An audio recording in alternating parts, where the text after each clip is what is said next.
I don't know what's happened to my... Could you wait just a minute, please? I don't know what's happened to my phone. I'm sorry.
All right. Hello, and welcome back to Real Seekers. I'm your host, Dale, the Real Seeker.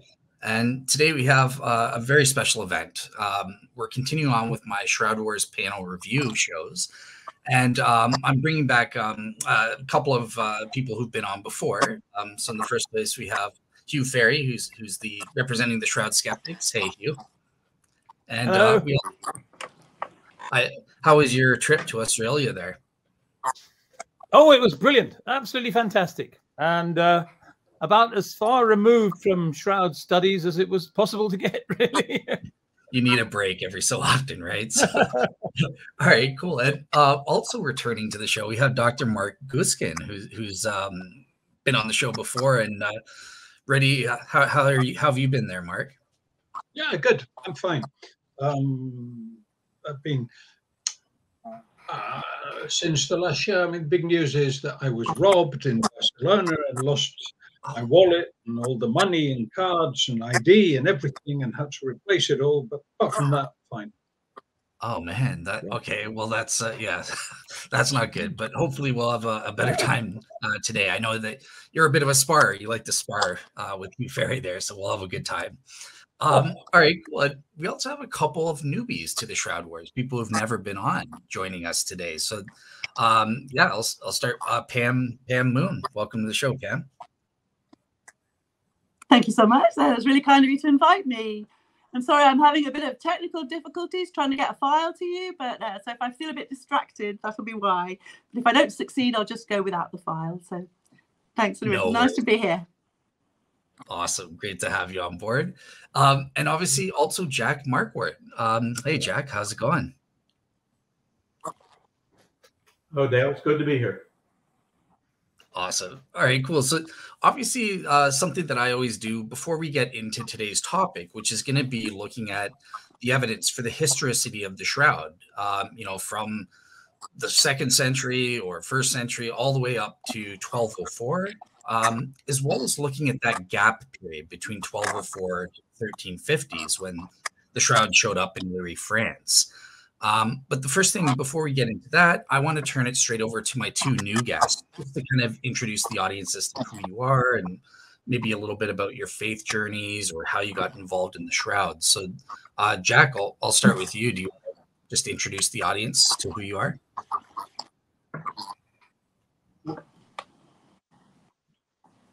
Well, I attended Rutgers University.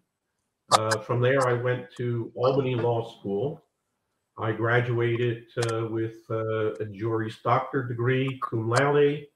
Then I entered into the practice of law. While I was practicing law, I maintained my interest in history. I did a lot of reading in history. It's always been a passion of mine. And in 1986, I received a calendar for the year. It was put out by the Holy Shroud Guild. And that was really the first time that I became acquainted with the Shroud of Turin. And as a person interested in history, I kind of wondered, after looking at the photos and descriptions they had, what the history was. It seemed to start in France, and there was nothing more to that. So I contacted the Holy Shroud Guild, and they put me in touch with a woman by the name of Dorothy Crispino.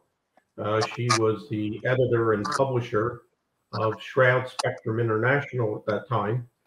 And we discussed my interest, and when she saw that it was, very much focused on history, she suggested that I get a hold of Ian Wilson's book, which he had published in 1978.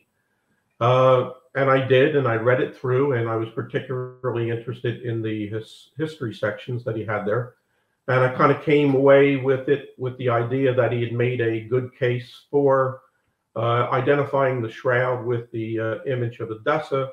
At that time, I was not really that impressed by the early shroud history, the first 500 years, he basically relied on the Abgar legend. There really wasn't much history there to satisfy me. And also, at the end of it, there was a theory that the shroud had been with the Templars, and that seemed to be weak to me. So when I spoke to Dorothy again, she suggested that I, do some research, write a paper, and I decided I would start with those two areas of the shroud's history. I got started on that, and then in 1988, the carbon dating, and it seemed to kind of blow up the whole idea of the shroud having a history, back to the 1st century. So I was very busy with my law practice. I put it aside for a few years, got interested again in about 1996, after some questions had been raised about the carbon dating. Finished my paper, and it was presented at the Nice conference in 1997. That paper had to do with raising the possibility that the shroud was with the Cathars in southern France during the so-called missing years between 1204 and 1355. From there, I spent the next 20 years writing a series of papers, always turning my attention to either topics that I was interested in or portions of the shroud's history that, kind of remained a mystery, and had those papers presented at international conferences. Many of them were published with different acts of conferences. And basically by 2010, when I appeared at the last conference I appeared at, which was in Pasco, Washington, I had pretty much put together what I thought was the entire shroud from the 1st century to the 15th century. At that point, I was a little bit burned out with it, and I took a break for a little while. And I had a number of people say, having a hard time finding some of the work you did on the various papers. I know that you worked on this, so why don't you collect it and put it all in a book? So that's what I did in 2021. I published a book. It's called The Hidden History of the Shroud of Turin. And it's available on Amazon. Along the way, I changed my views somewhat on the history of the shroud.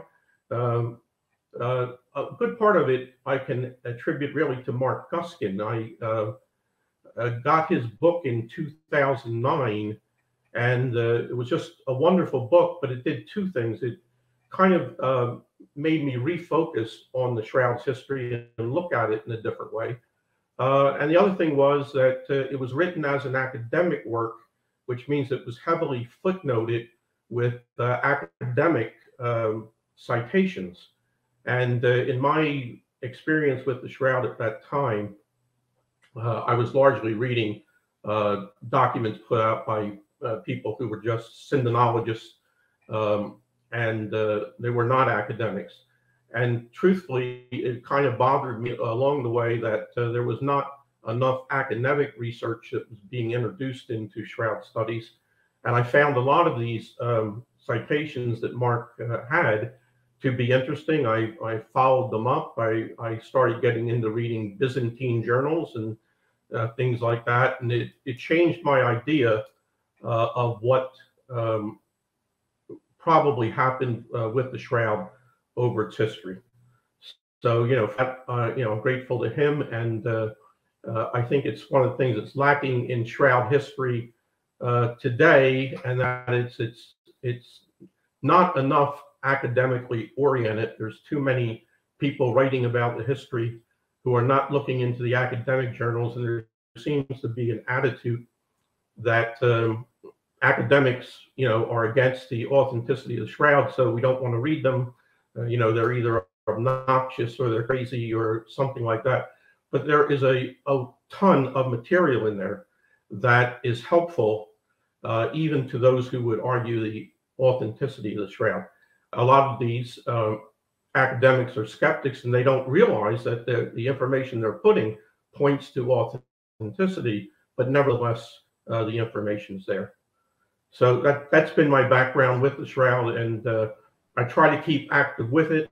I try to read what I can in the blogs, see what the new developments are, but I'm not sure I'm going to be doing some writing for a little while now, because I've been doing it for over 25 years. Awesome.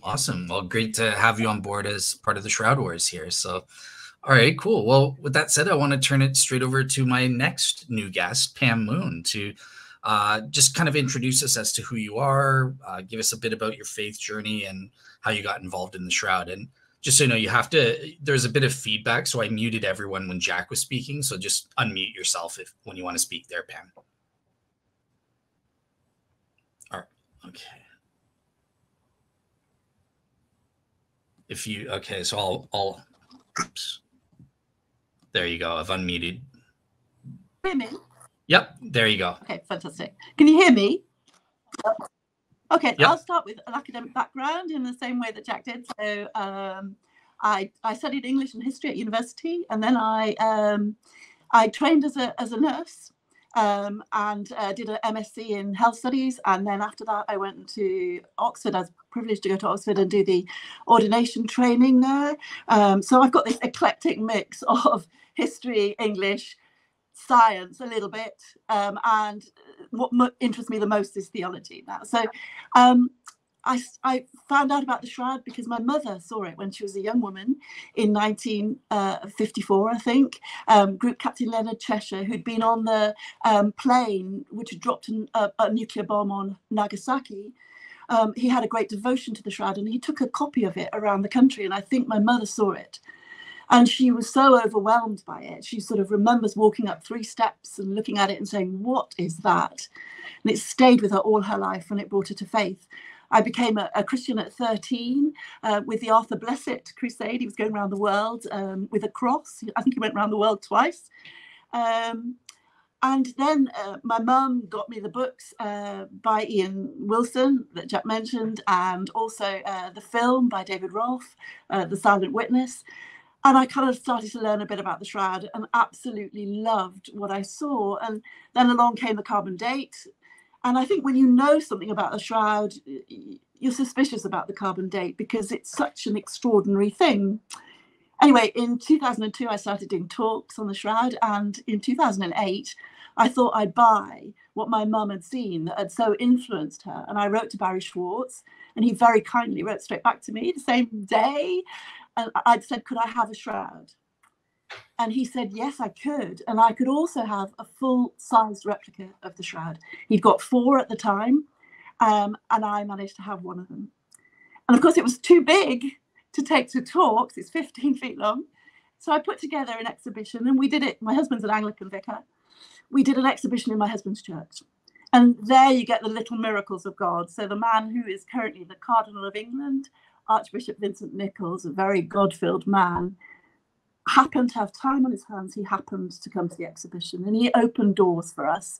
And we went to various places, including Westminster Cathedral, Dublin Catholic Cathedral, and other places. And I've met Mark and Hugh at the Jalsa Salana, the Muslim event, which is an extraordinary event where Barry Schwartz has come to talk, and lots of Shroud scholars from all over the world, and there are thousands of Muslims.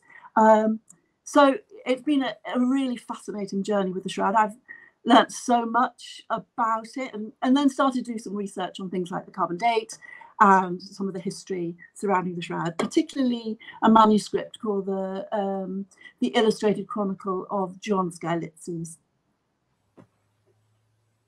Awesome. All right. Cool. So just before we get into the topics, Pam, I mentioned that you were going to be on the show, and a friend of yours, apparently, Annette Cloutier, kind of asked me to just kind of ask you about your experience going to the Oxford lab in 2016, if you apparently had a story about that. Yeah, actually, yes. So in 2012, I went to a conference that David Rolfe ran with the British Society for the Turin Shroud. Mark's been, and Hugh have both been editors of that. The current editor is now Michael Kowalski. And David said this thing that just stuck with me. He said that the carbon date is like a dead hand on people's interest in the Shroud. And he's right. You know, so people just say, oh, it's a fake, without looking at it in any depth. So in 2014, I put a Freedom of Information request on Oxford University to provide their photographs of the sample that they tested. And I sent those photographs to a textile expert called Donna Campbell from Thomas Ferguson Irish Linen, very, very erudite woman. And she looked at all the photographs and came to the conclusion that the sample was stitched and repaired. It was orange, she said. It looked like it had been dyed.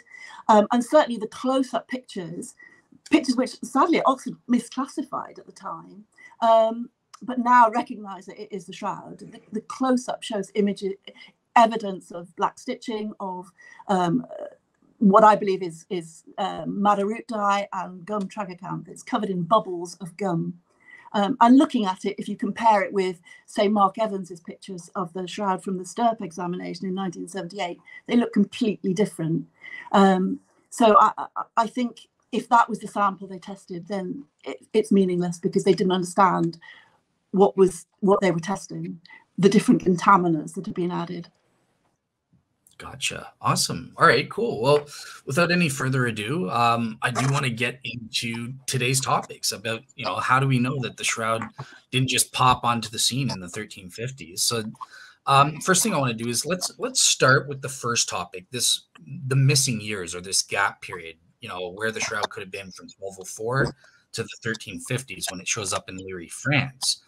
And I guess on this front, I'll start with Mark. Mark, do you want to give your case about the Shroud, where it was during the missing years? And just so you know, you have to unmute yourself again.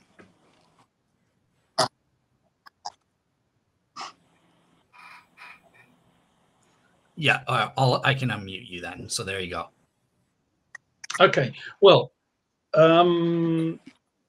actually, just a couple of comments. I'm going to be quite quick on this one, for the simple reason that it's not something that I've studied or researched in any great depth. I've read all the different theories. One of the best is in an Italian book that's not been translated, by Alessandro, and I don't remember his surname. I know he's written a couple of times in the BST newsletter. I probably reviewed his book when I was editor. Alessandro, I don't know. Well, the book's called 1204, the Incomplete Crusade in English, but I don't think the book exists in English. Do I have an opinion about where the Shroud was in those years? No. What I do have an opinion about is, if you accept and you define this period of lost years, 1204 to the 1350s, that is like taking for granted that the shroud and the image of Edessa are one and the same thing, which is fine, but a lot of people don't realize that. Yeah, that's the guy. That you got it, Hugh. Thanks very much for that. In other words, 1204 was the Fourth Crusade, when the Venetians and the Western troops decided to attack and sack and loot Constantinople because there was much more to be taken than there was in the Holy Land. Not one of the high points of Western Christianity's history, let's say, but very human. In fact, once when I was on Mount Athos, doing research there in the Greek Orthodox monasteries, in the libraries and the archives they have there, one of the monks almost accused me and said it was my fault.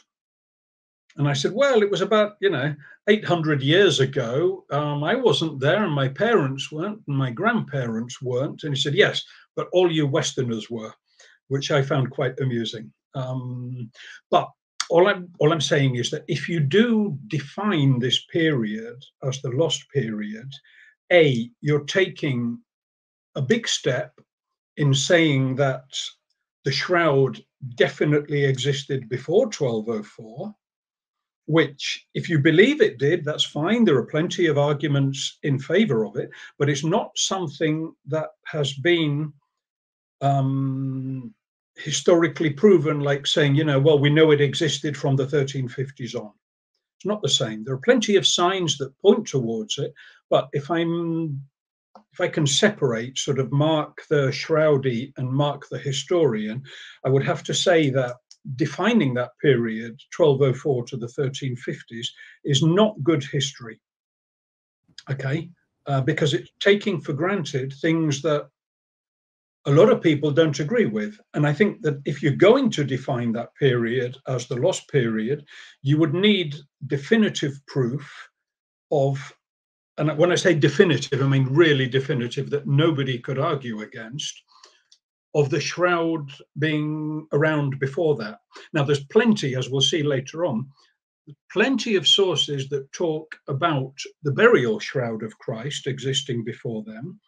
There are sources that suggest and almost confirm that shroud, the burial shroud of Christ that existed before 1204, had bloodstains on it, and even that it had an image on it. But the difficult question, does that mean that the shroud in those references is the one kept today in Turin? You can't guarantee it. I think it is, but I know that as a historian, I cannot provide definitive proof of that. Awesome. So I would just be wary about defining this period as the lost period.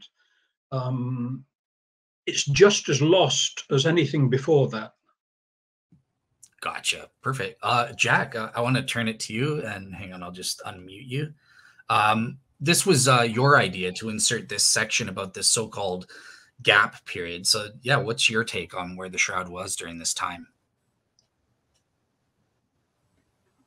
Well, I came at this originally from Ian Wilson's book, and he made some what I thought were good points, which were more broad, and that is that it was likely, he said, that the shroud was held during this period by a group, and he happened to select the Templars.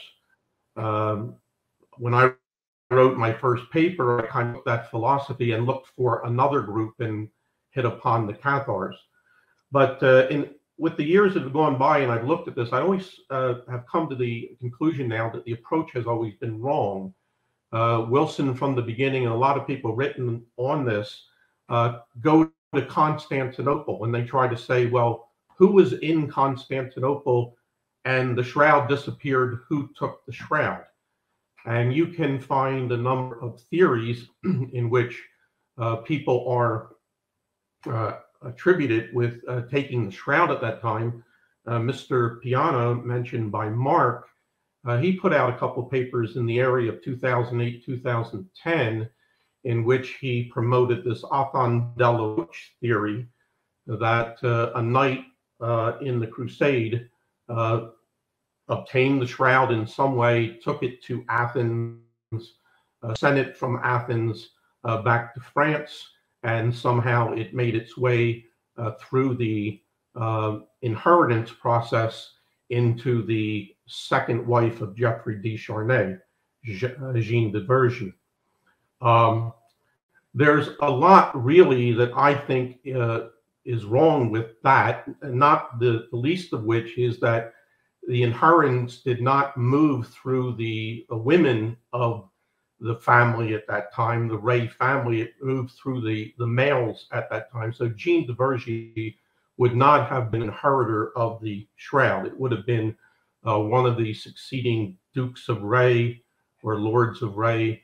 But you know, a lot of people don't get into that. There are books that deal with this. Instead, I've come to the idea that the process is you have to go to the end and what transpired.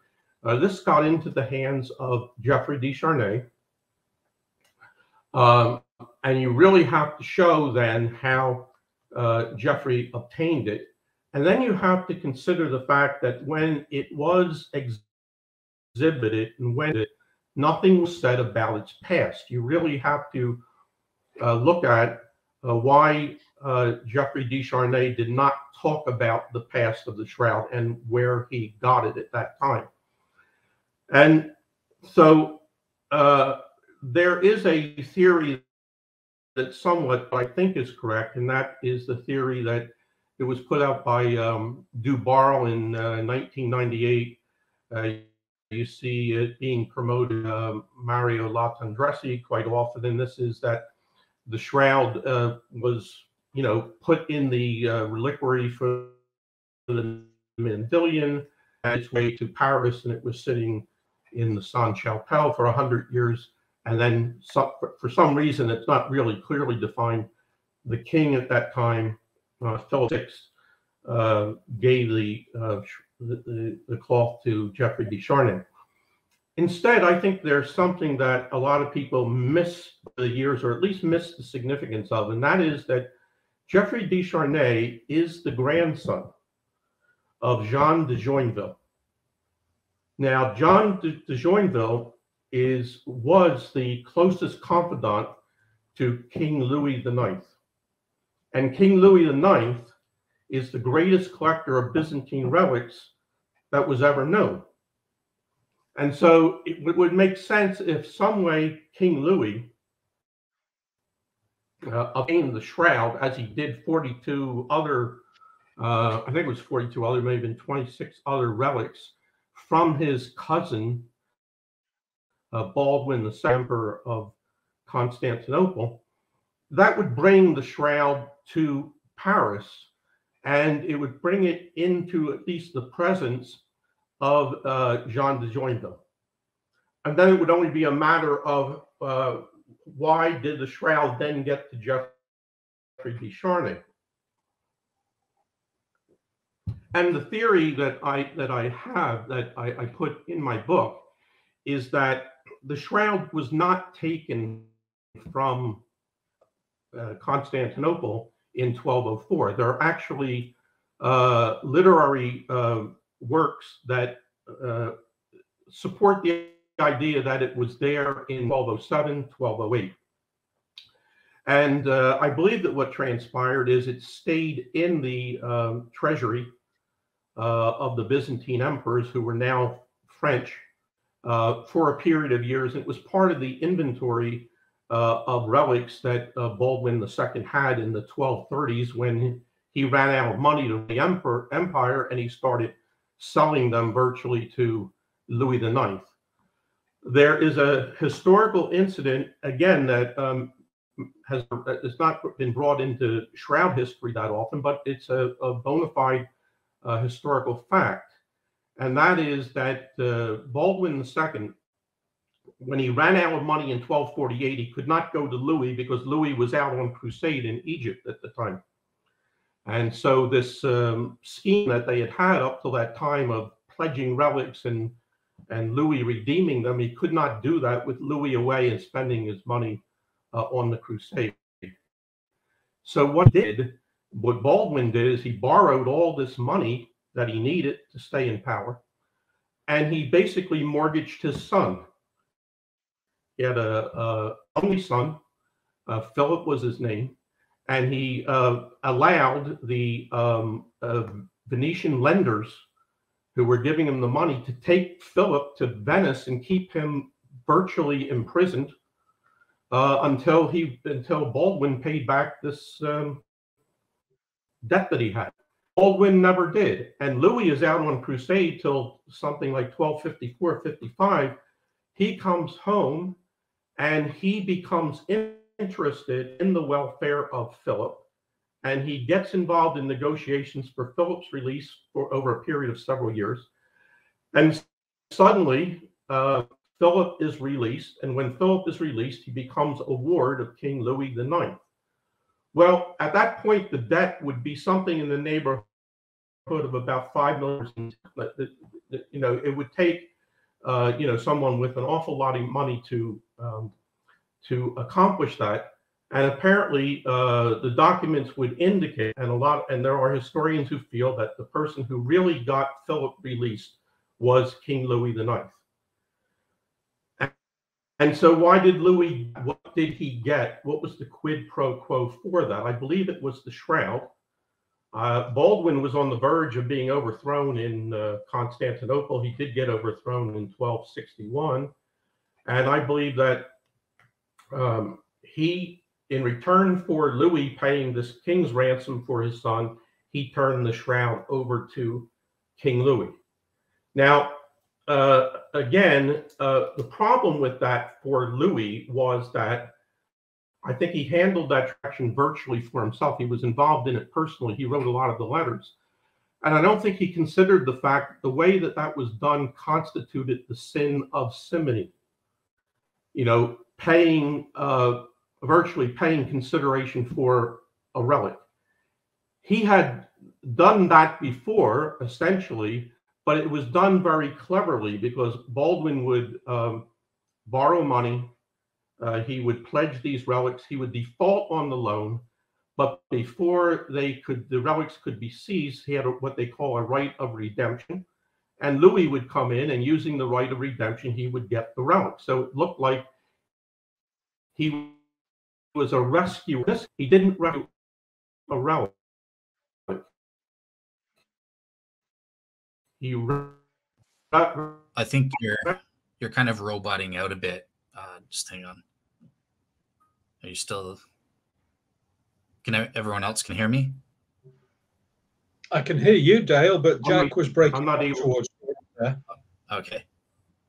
Jack, are you back now? Yeah, it looks like you're back now. All right, cool. Sorry. Okay. So I think that once this was realized, and the commission of the sin of simony was something that could have cost loss to Louis, and he was, as you know, later on considered saintly and declared a saint in the Roman Catholic Church. I believe he turned the shroud over to his most trusted advisor, Jean de Joinville, who then took the shroud to Joinville, where his castle was, and he held the shroud for a period of years. And then he ultimately gave the shroud first to his daughter and then to his grandson, who was his youngest grandson at the time. And I believe that the shroud was kept in the castle in Joinville until Geoffrey decided that he wanted to bring it for exhibition in Lirey. And at that point, that's when the shroud was brought to Lirey. Now, that is a theory in which would totally explain why, one, nothing could be discussed. Want to get into the issues involving Louis and his purchase of the relic. And it would explain why Pope Innocent VI allowed the exhibitions to take place. Because according to the I think it was a canon that was adopted in 1215 at the Church Council. You could not exhibit a relic. You could not put a relic up for veneration unless it was approved by the Pope. So Pope Innocent VI must have approved the exhibitions of Shroud in Lirey in 1355. That's rarely discussed. It's treated mostly as if the Shroud exhibits just took place because somebody wanted them to take place. But they would not have taken place without papal approval. And I think that what happened was that Innocent VI was advised of these circumstances by Geoffrey. He approved the exhibitions, but he imposed silence, perpetual silence on the past of the Shroud at that time. And that's why today we don't know, Mark said, exactly what happened during the missing years. I believe it's as good a theory as any that I've read, and I've reviewed 12 of them in my book. All right, awesome. So I want to turn it to Pam to just kind of give your opening case. What do you think's going on with the Shroud during this 1204 to 1350s period?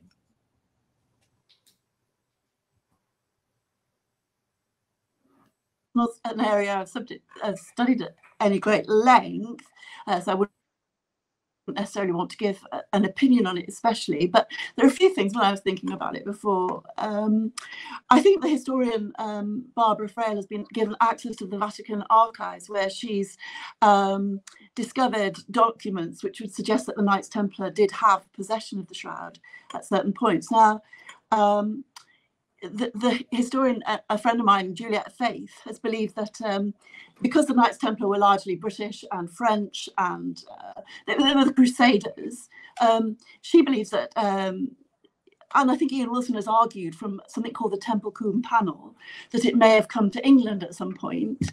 Do you know the great poem by William Brake, which goes, which is Jerusalem, and did those feet in ancient times walk on England's mountains green, and was the Holy Lamb of God on England's pleasant mountains seen? And the answer to both of those is probably no. Jesus didn't come to Glastonbury or to the West Country with Joseph of Arimathea, but there's a really strong tradition in places like Somerset of the presence of Jesus being there, a sovereign cloth being there. And the next line goes, and did that countenance divine upon our, I can't remember, but did the countenance of Christ come to England? Maybe there's that they took it around, that they hid it. In 1307, Jacques de Molay, who was the last Grand Master of the Knights Templar, was arrested, and in 1314 he was burnt at the stake. And the Knights Templar had all sorts, they were accused of all sorts of things, one of which was they venerated the image of a man who had 2 heads and 4 feet. Now, of a cloth, that's in some ways a good description of the Shroud. There's the front and the back of the head. There are 4 feet, if you count the front of the feet and the back of the feet. And they hid it because, you know, on exhibition, I see a lot of people respond to the Shroud I have, which is just a photograph. And people stand in front of it and they weep. There's a connection that the image has to people that is beyond art. Now, if Jacques de Molay had owned it and feared for its safety, of course he would have hidden it. Of course he would have, you know, and I think he's now been exonerated by the Vatican as not being a heretic worthy of being burnt at the stake. So I think that's a probable route. But I say I don't really know an awful lot about it. All right, fair enough. And last but not least, I'll turn it over to Hugh. I'll just unmute you there.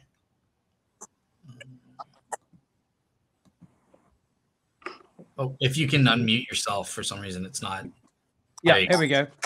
Yeah, what's your take on the missing years and some of the theories there?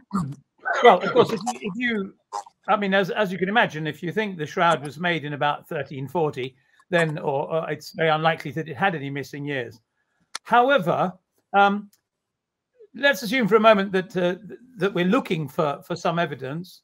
I think it's very easy to construct all sorts of possible routes. Yes, it could have gone to the Sainte-Chapelle in Paris and have been given to Geoffrey de Charny. It could perhaps have derived from some distant relative, although Geoffrey de Charny, the Knight Templar, existed. He was, as far as we can ascertain, no relation at all of Geoffrey de Charny, the first owner of the Shroud. And the other interesting thing I find is that I'm not sure that Geoffrey de Charny the first actually knew anything about the Shroud. There's nothing about the Shroud in his making of his chapel at Lirey. There's nothing about the Shroud in Henry de Poitiers' conversations with him about what a good job he's done in erecting the chapel. And the first reference that we have to the Shroud belonging to somebody is, of course, Pierre Darcy, who says it belongs to it was sharked up by the Dean of Lirey and his chums. So, I mean, I think an awful lot of possibilities, Mark's possibility, Jack's possibility, Pam's possibility, they're all possibles, but they've got to be supported with rather more evidence before we can plump for one or the other. I think that's all I can say, really. All right, cool. Fair enough. Well, what I want to do at this point, just for the next little bit, before we get into the second topic, is just open it up to discussion about this gap period. Does anyone want to engage one of the other people in what they said or inquire about it? No? Well, I think if I can follow Jack's idea, is that Henry gave the Shroud to Geoffrey. Is that more or less right? As some sort of reward for something? Henry? King Henry? No. I believe that King Louis IX turned the Shroud over to John de Joinville. John de Joinville was his longtime compatriot, biographer. Yeah. Joinville wanted to provide for the ongoing care of the Shroud. He gave it to his youngest daughter, Marguerite. Is the wife of Geoffrey Charny's father, and then they in turn, or even Jean de Joinville, provided for it to go to Geoffrey. He would be his youngest grandson. He would hold on to it for the longest period of time. That's how I believe that Geoffrey got it. And if I think the Pope in something like 1389, there was some sort of a bull that was issued in which he basically recited that the Shroud came to Geoffrey Charny basically as a gift, in a legal way, and certainly inheriting it in the manner that he did would constitute legal acquisition of the Shroud. Yeah, I think that was a legal deposition by Marguerite de Charny, is where that expression, which everyone got confused about whether feu meant fire or the recently deceased somebody or other. But right. Yeah, I just find it odd that if it had been in the de Charny family, well, of course, evidence, absence of evidence is not evidence of absence. But there ought to have been some mention amongst the documentation, especially regarding the founding of the chapel, that the Shroud was amongst its treasures. I would have thought. Well, yeah. Sorry, again, what I would say. Well, yeah. Okay, Mark, go ahead, and then Jack, you can come back. Yeah. Just to say that, I mean, Hugh, the argument from silence is not really. Absolutely. Yeah. No, I agree. Yeah, I mean, it can reinforce something maybe at some point, but I mean, the famous example that people use with Herodotus, the Greek historian, who went to Egypt, describes the pyramids, says he walked all around, but doesn't mention the Sphinx. Does that mean it wasn't there? No, it doesn't. I mean, I understand what you're saying, but you know, the argument from silence is never definitive. It's always tricky. Yeah, yeah. No, I agree. I'll follow that. I agree with that. Okay, Jack, sorry, you go ahead now. No, that's okay. I'm just go back to something I said originally, and that is that I'd like to hear maybe from Hugh, because I haven't heard this, you know, discussed, and that is, what about the idea that under the canon of the Lateran Council in 1215, a new relic, could not be exhibited without direct papal approval? What is your view on what really happened with the exhibition? Not getting into who sponsored it. Was it Geoffrey? Was it his wife? Was it before Geoffrey's death? But regardless of that, papal approval would have had to be obtained. Is it your belief that papal approval was not obtained and it was just overlooked, or papal approval was obtained? And if so, how did he obtain it? Why did Pope Innocent VI allow this relic to be venerated in Lirey for however number of years it was venerated?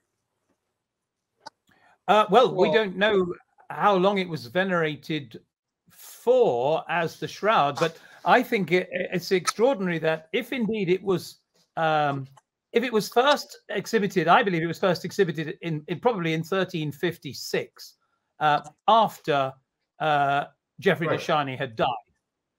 And I don't think it was authorized by the Pope, because if it had been, then there was no way that it would have been suppressed. And yet we discover that it was perhaps exhibited for 2 or 3 years, and then it was suppressed. According to Darcy, of course, it was suppressed by Henry de Poitiers. But even if Darcy's letter is meaningless, we still find no mention of the shroud until it's exhibited in the 1380s and 90s, when it's very specifically not exhibited as the genuine shroud of Christ. And this is what drives Geoffrey mad. What drives Darcy mad, in that Geoffrey is publishing the shroud as not the genuine shroud, but he is surrounding it with all the panoply, liturgical panoply, with candles and capes and all the rest of it, as if it was the genuine shroud. But I'm certain that if there had been papal verification of it, somebody would have known, and somebody would have said, look, we can tell it's real. We've got a certificate to prove it.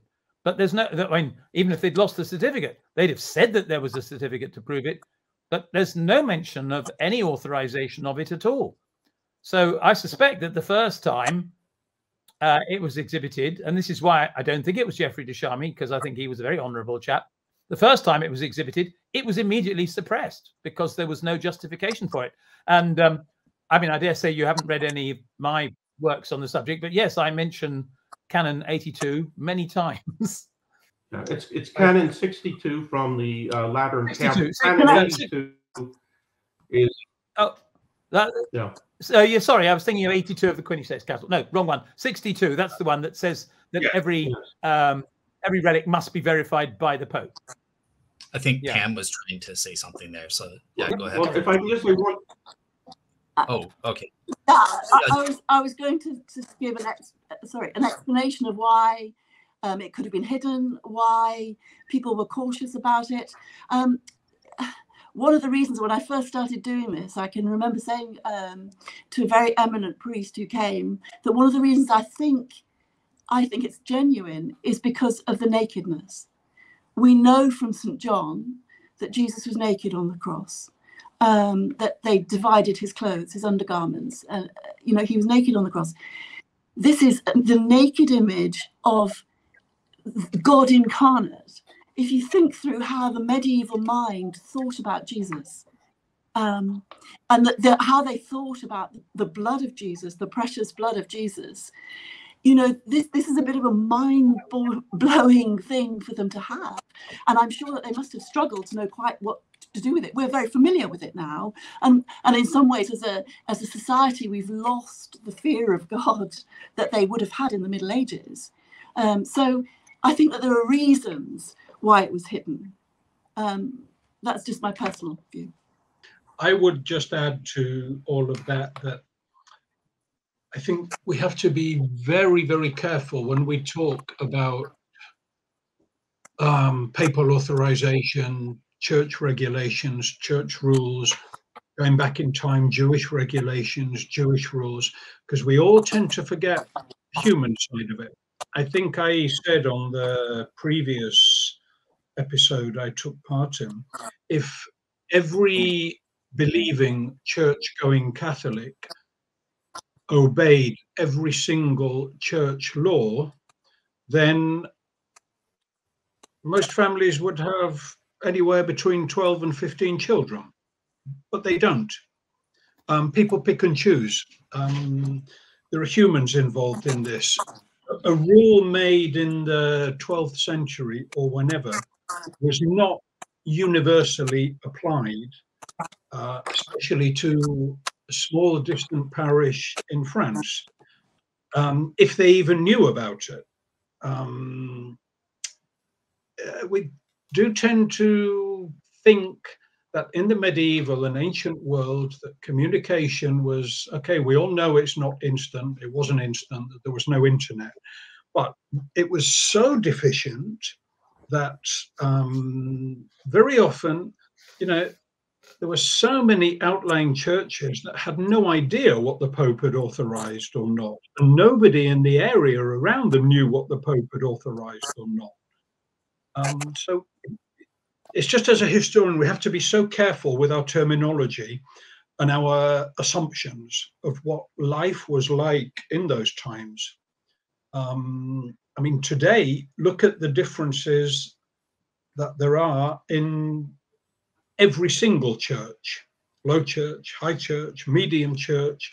People want to say Mass in Latin, others say that's terrible. Some believe in this, others believe in that. It's always been like that. Not everybody has always followed the rules issued by the Vatican strictly. And just because it's an ancient or medieval world, we shouldn't assume that they did then either. They were still human then. So that just complicates things even more, because it means you can doubt absolutely everything. But that, unfortunately, is what history is like. It's like when, you know, I don't know if I mentioned this before, a doctor examines, I don't know, the body of Christ according to the shroud. Well, yes, but that doctor doesn't necessarily know anything about Roman punishment. It was a different world. So it still is a different world. Pam, I saw that it leaves everything being also, so vague. Yeah, go ahead, Pam. Can I just add to that? That if it did go through the Knights Templar, then, you know, Jack de Molay had been excommunicated as a heretic. You know, so why would they advertise the cloth that they had if they did? Well, the Venetians were all. If it would lead to excommunication. The Venetians were all excommunicated. Sorry? The Venetians were all excommunicated for doing what they did on the Fourth Crusade, until the Pope saw some money coming in, and then he lifted the excommunication. Yes. It didn't stop people. Yes. So do you think, Mark, do you think that there was... So just because the Pope excommunicated somebody... Mark, do you think that there was a... Do I think? So I was just thinking, do you think that if the Pope excommunicated the Crusaders of the Fourth Crusade, then admitting to what they had looted was not necessarily going to be high in their agenda? So if he excommunicated the Crusaders, if the Crusaders were excommunicated, then why would they admit to what they'd stolen? Do you know what I mean? I mean, it would just exacerbate. why would they admit it? Because money is very powerful and always has been throughout history. You look at not everybody and not at every single time, but the explanation for most events in history is money. Very unfortunate, and it doesn't give us a very, the same as history today. Most of what happens today is inspired by money.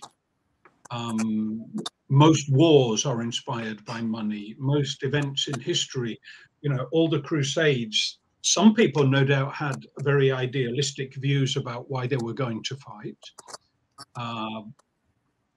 But not everybody, certainly. I know that sounds very negative, and it's not a very positive view of humanity and everything, but it's just something that comes from reading history.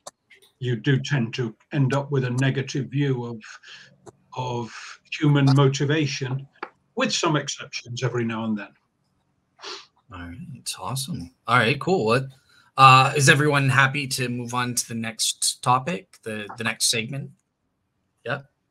All right, cool. So this is kind of the main part now. Now we're going to look at, okay, so 1204 all the way back throughout the centuries. What is some of the historical evidence that we have proving that the shroud goes back centuries, back to the 2nd century or even 1st century and that sort of thing? I'm going to start with Mark. Yeah, okay. Shroud history before 1204 or the 1350s or whatever.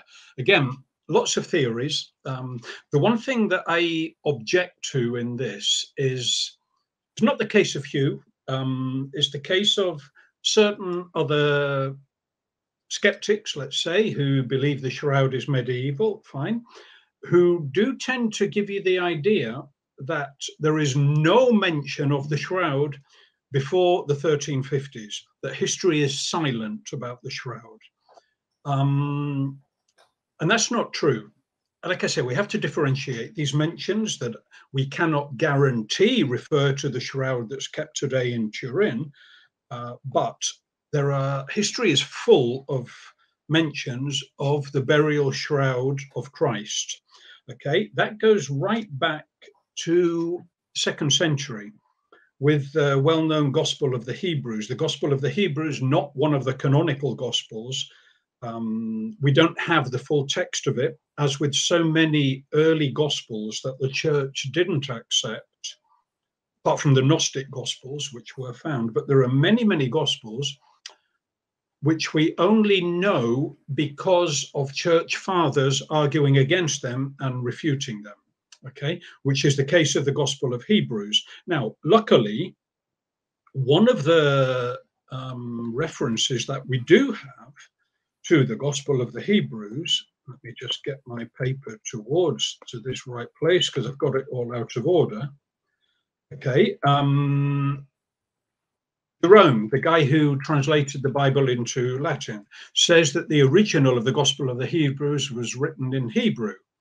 But then he gets confused and says that only the letters were Hebrew and the language was Syriac. Jerome actually does quote in Latin from the Gospel of the Hebrews. And there's one sentence that he uses, which is very funny. It says, in English, obviously, it says, "But the Lord, after giving the shroud to the priest's servant, went to James and appeared to him." It's a British scholar, C.H. Dodd, who suggested that the original reading shouldn't be the priest's servant, but Peter. Remotely similar in Latin, but there's no need to change that because it makes perfect sense. It's totally out of context. We have no idea who the priest's servant is. But in other words, what that shows us is that the shroud had been kept and existed. Okay, like I say, it's important to remember that we're talking about the burial shroud of Christ. Doesn't necessarily mean it's the shroud that we see today in Turin. Okay, gets more interesting as well. The Mozarabic liturgy. The Mozarabic liturgy is a Spanish liturgy called the Toledo liturgy, or the Visigothic liturgy. It was used in Spain before the Arabic invasion in 711, but was eventually abolished under King Alfonso VI of the part of the peninsula that was Christian in the 11th century. Now, when this liturgy talks about Easter Sunday, it says, Peter ran to the tomb with John and saw the recent imprints of the dead and risen one on the cloths. Okay, in other words, the familiar gospel passage of the two disciples running to the tomb and actually seeing the burial shrouds of Christ. But what this liturgy adds is that they saw on the cloths imprints. That's the word I use. The Latin word is vestigia. Okay, which can mean footprint, but footprint wouldn't really fit in the context. In other words, they saw something on the cloths that showed to them that Christ was dead and had risen. Again, I have to be strictly historical with this. That is not, there is no historical evidence that Christ rose. That's a question of personal belief. All it means is that the person who wrote this liturgy believed that. Okay, very often historical documents tell us much more about what the author's belief was rather than what actually happened. Okay, but here we have in the 6th or 7th century a reference to something on the cloths that made the disciples, the two disciples, think that the person who was dead and buried in the shroud was now alive again. Okay. Another author from Spain, Braulio, Saint Braulio of Zaragoza, which sounds like I'm lisping when I'm talking Spanish, Saragossa in English. Okay. He wrote a letter, again in the 7th century, talking about blood relics. Again, doesn't matter if we think the blood relics he mentioned are genuine or not. He thought they were real. He thought they were genuine. He thought it was a serious matter. So he wrote about it. And he wrote that the burial shroud of Christ had been found, okay, which suggests it had been lost and now it had been found again. And in the context that he's talking about, blood relics, obviously, he's referring to the shroud having blood on it, okay? What else do we have? Well, there's Codex Prey, which I think you spoke about on another episode that I didn't take part in. That is pre-1204, certainly. And that actually does show that the shroud kept in Turin today did exist at least in 1192, which is when that manuscript is dated to, okay? Because of the artistic detail of the 4 holes, the burn holes in the shape of an L, okay? No matter what people say about coincidence, there are some coincidences that just cannot be a coincidence. If the artist who drew that burial shroud put those 4 holes there that are on the Shroud of Turin, is because he was copying from or had seen that and accepted that as the burial shroud. Now, that is much more important than what people sometimes think. People often go, oh, yes, but, you know, the hands aren't crossed in the same way. The design on the cloth is not exactly the same. Whatever. The 4 holes are exactly the same. And if you look at that from a historical point of view, that is as good a sign, a good a proof as you'll ever get that that artist had seen or was copying from the shroud that is now kept in Turin. You do not put 4 holes in that shape by chance, and then whoever made the shroud, supposedly in the Middle Ages, said, oh, you know, guy in a Hungarian manuscript put 4 holes in it, I'd better do the same. It doesn't work that way round. Okay, so for me, I didn't see the program, Dale, when you spoke about the Prey manuscript. I find that absolutely essential. That means at least in 1192, which is when the manuscript was produced, at the latest, that shroud with those L-shaped holes in it already existed, and obviously existed before then. How much before then? Can't say, but certainly before 1192, which does tend to eliminate any medieval theory. Can you say it's chance? Of course you can. I think, like I said before, I read a book that said Jesus Christ and Tutankhamun were one and the same person. Somebody believes it, somebody published it, but it's not the kind of thing you can take seriously. I think you have to be reasonable about this and just admit, well, yeah, you know, whatever the Shroud of Turin is, certainly existed in 1192. Okay.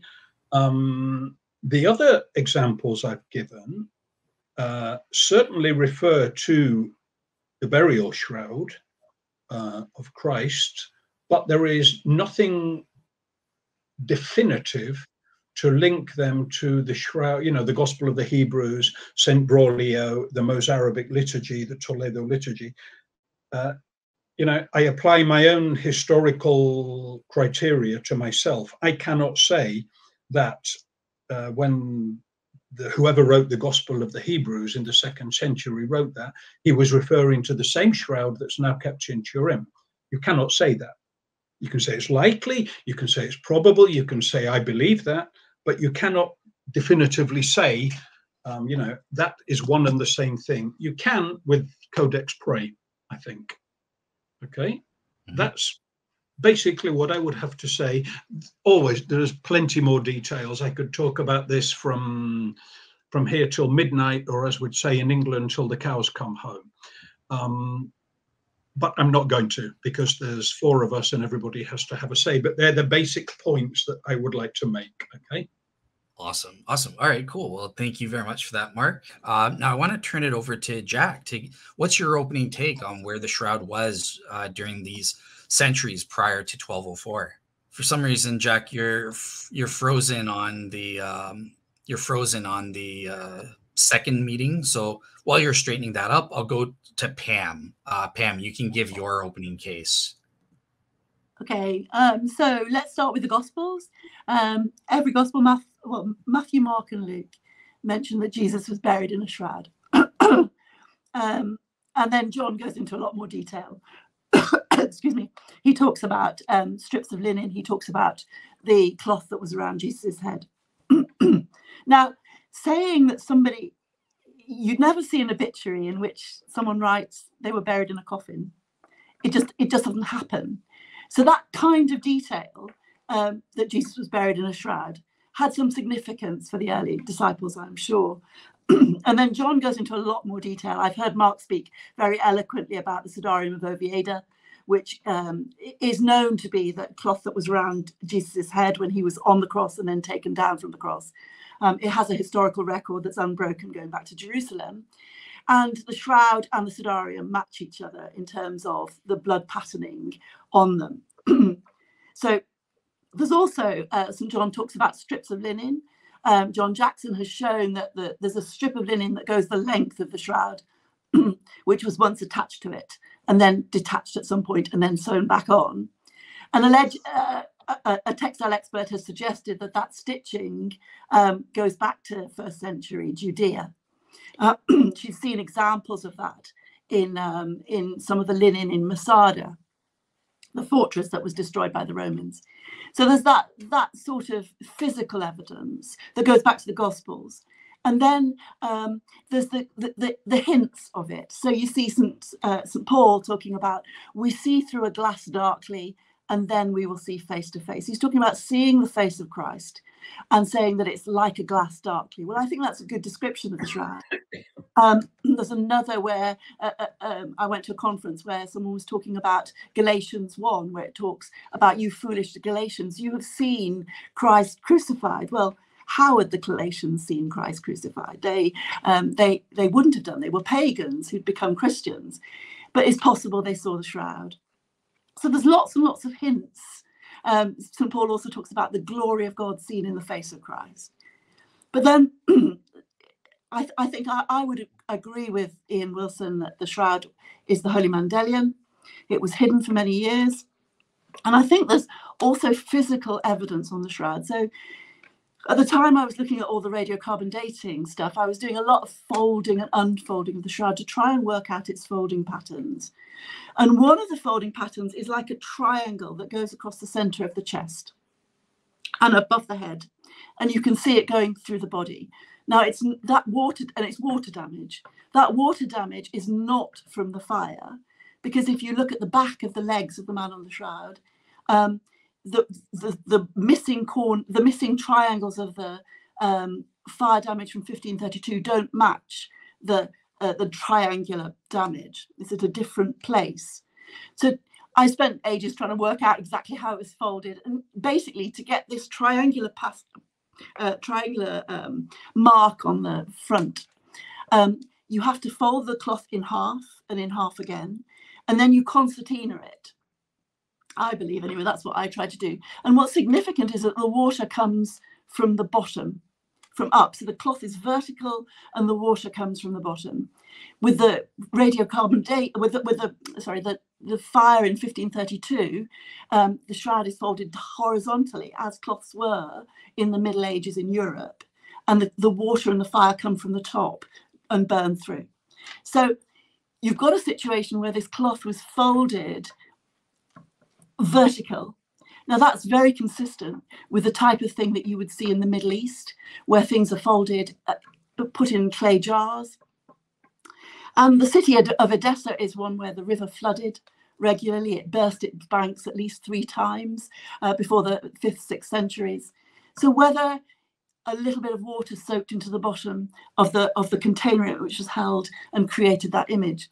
What's significant is that you can see that same triangular marking on various images of epitaphios, I can't say it properly, and other. So the Judith Gospels, for instance, which were done by Judith of Flanders in the mid-11th century, they have the same triangular pattern. The amulet of Frederick Barbarossa has the same triangle. Here, it's not the diaphragm, it's like a triangle. So there's lots of artistic evidence. But for me personally, what I've loved the most is to look at some of the Byzantine emperors. So a friend of mine, Joe Bywater, discovered that from the time of the discovery of the Holy Mandelion, the emperor started to specifically talk about the loris. And the loris was the scarf that they wore, long scarf right down to the floor, that they wound around themselves. And it represented the winding cloth of Jesus.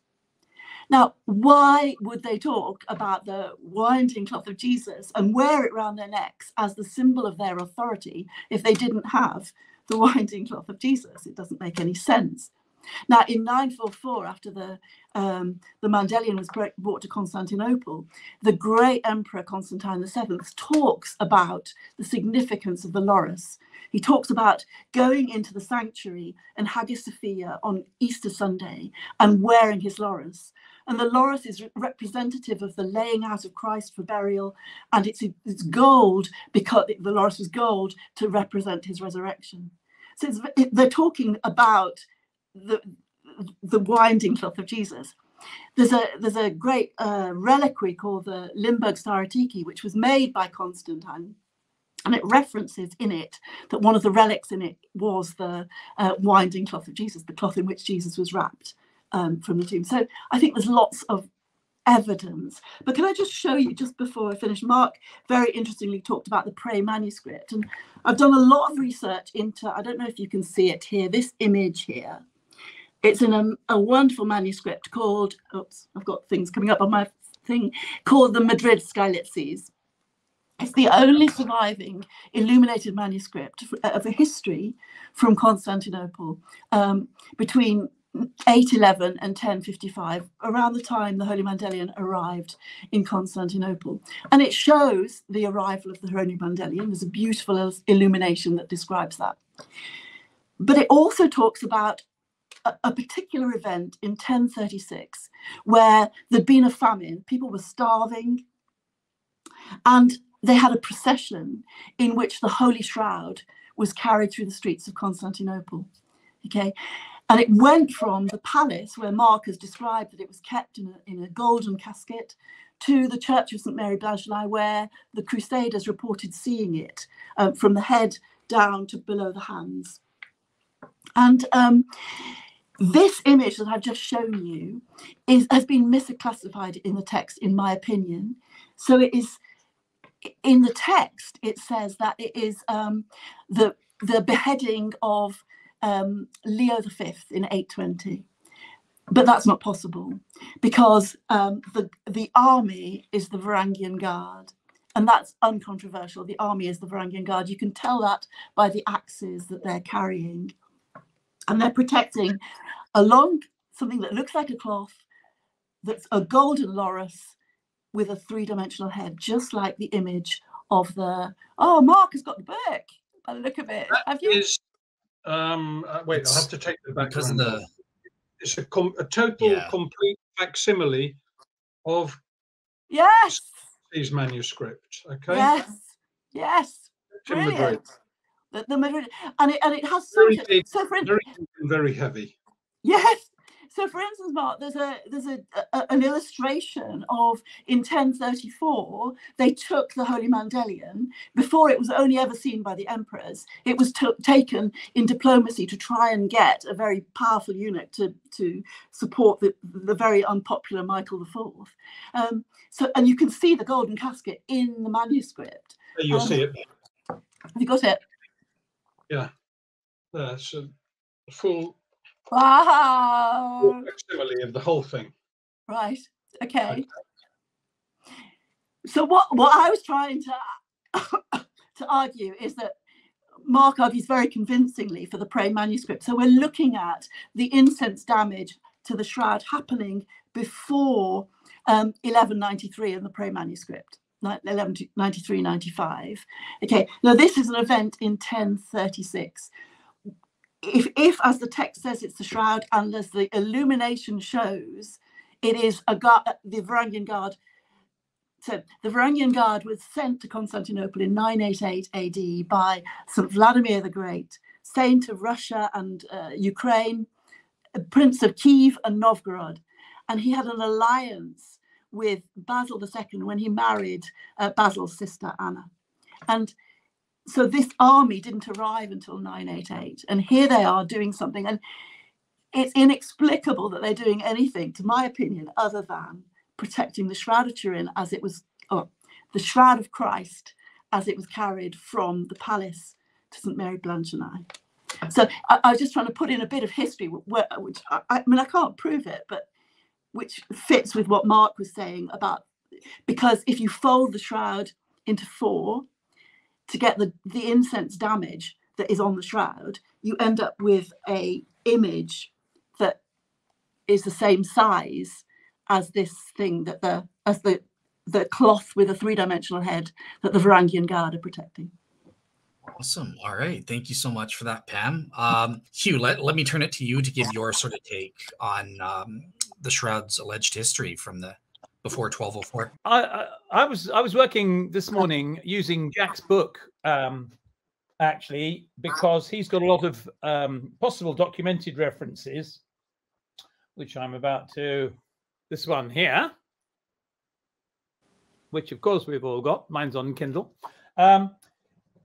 And the thing is, there are lots of references to the Shroud, of course, starting with the Bible, and then various others which say that the Shroud was in Jerusalem, and that the Shroud was in Antioch, that the Shroud was in Beirut, and that the Shroud was in Constantinople.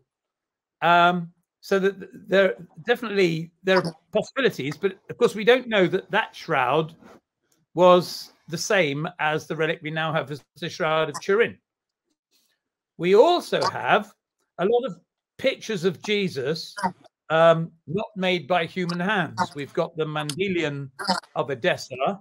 We've got the image of Camuliana. We've got possibly the Veil of Veronica, which may be the same one or it may be a different one. We've got the Veil of Manopello, which may be another something rescued from Constantinople. And most interestingly for me, we've got something called the Uranicon, which is a full-length miraculous image of Jesus, which was started by St. Luke but finished by an angel. So the fact that there were lots of pictures of Jesus around is undisputed. The fact that there were lots of shrouds around is undisputed. What's difficult to find is any reference to a shroud with a picture on it. So at the moment, I don't think there's enough evidence amongst all the documentary evidence that demonstrates that the shroud, which we know as the Shroud of Turin, must have been around in pre-Constantinople times. I can't show you lots of documents showing that something doesn't exist, so that's why I haven't. So that's it, really. That's why I was quite interested in Mark, this, because if I knew about it, I'd forgotten it. This Braulio of Zaragoza, who suggests, and as far as I know, he's the first person to suggest that any of the shrouds might have blood on them. Most references to the shrouds are of pure, clean linen and all the rest of it, if they describe them at all. I was just going to ask, because I know that Jack was kind of asking you to come up with like your own positive notion of like what these documents are talking about. Did you?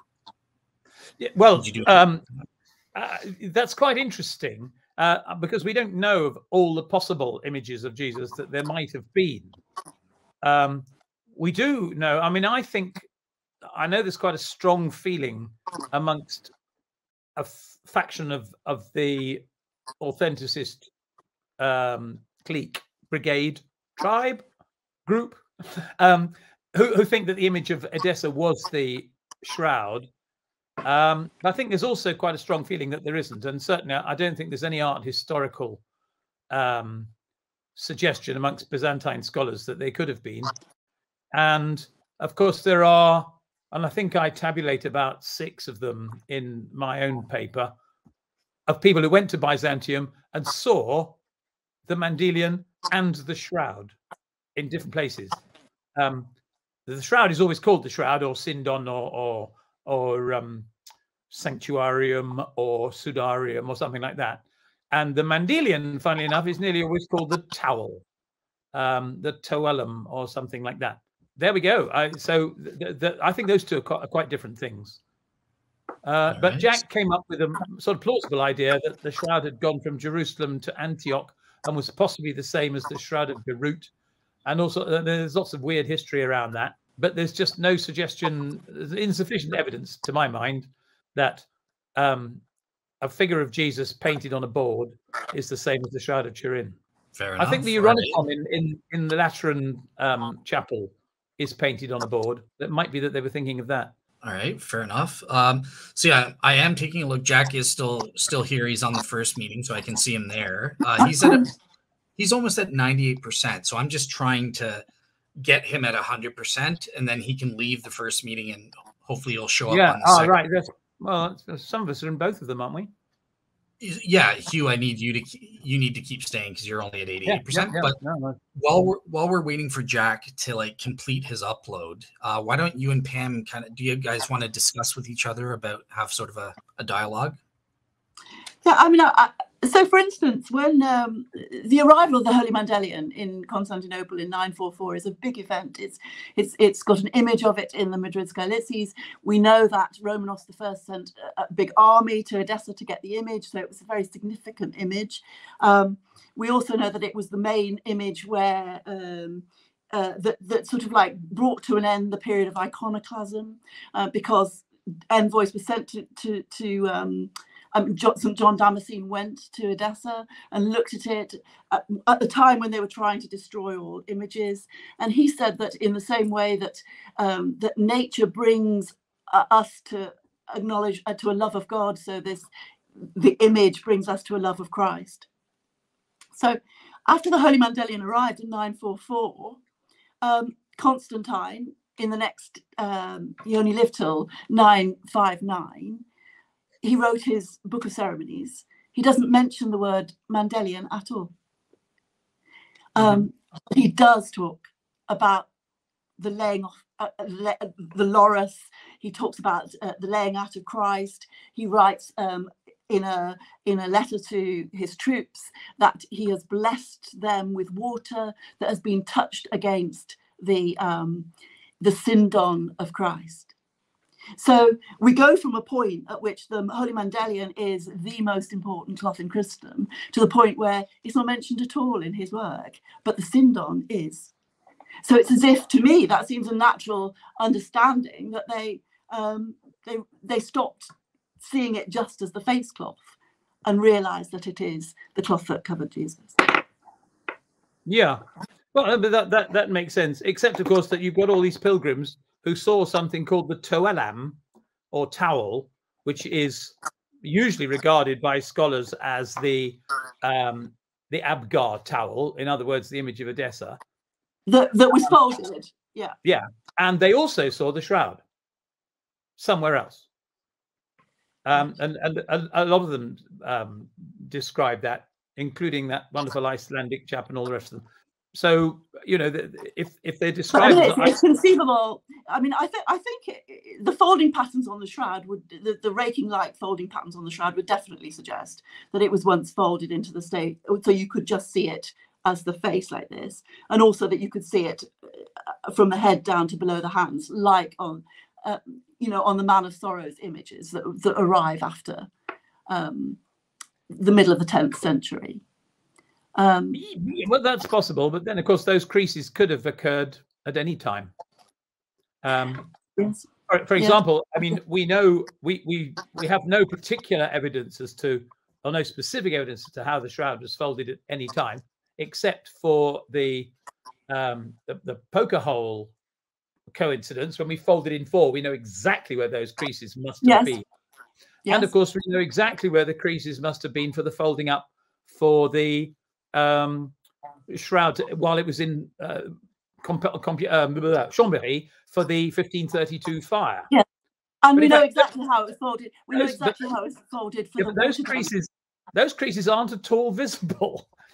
So it seems strange that a bunch of creases that were there in, I don't know, the year 1100 are still there, whereas a bunch of creases that we know must have been there in 1530 are not there.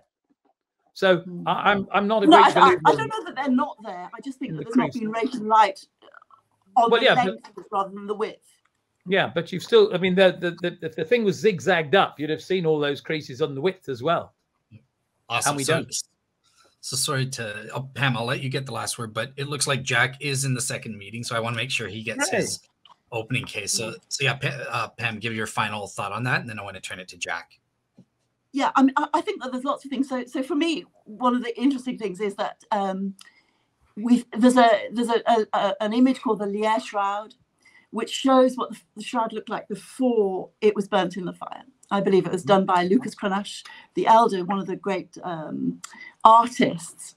And in it, you can see the toes really clearly, long toes, really clearly, and material beyond the shroud. Now, in the same way that there's evidence of this triangular pattern on the chest of the man, so some of the really ancient images not only have the face looking identical to the shroud, but they have the spear wound in the side. Why was it in the right side? Why would the spear wound be in the right side? They have the triangle on the front, and they have the long feet, the long toes, all which are seen on the shroud. And why did they all do that? The Bible doesn't tell us Jesus was speared in the right side. Why is it that from the even as early as 8, I think the earliest gospel that shows that is 586 or something, Yeah. Oh, yeah. And Yeah. so, Yeah. So Right. how did they know? It's not just the iconography of the face, which is so identical. If you look at the images that appeared after the 6th century, so identical to the shroud. It's also other bodily realities, the long toes, the spear in the side, this diamond pattern on the chest, which isn't a diaphragm. Anyway. Yeah. All right, cool. Yeah. So I'm gonna just save that thought, Hugh. So I do have to be fair. I have to turn it to Jack because he hasn't had. No, you crack on. Yeah. So Jack, so over to you. First of all, can you speak? Just make sure we hear you. Yeah, I'm here. Can you hear me? Yeah. Awesome.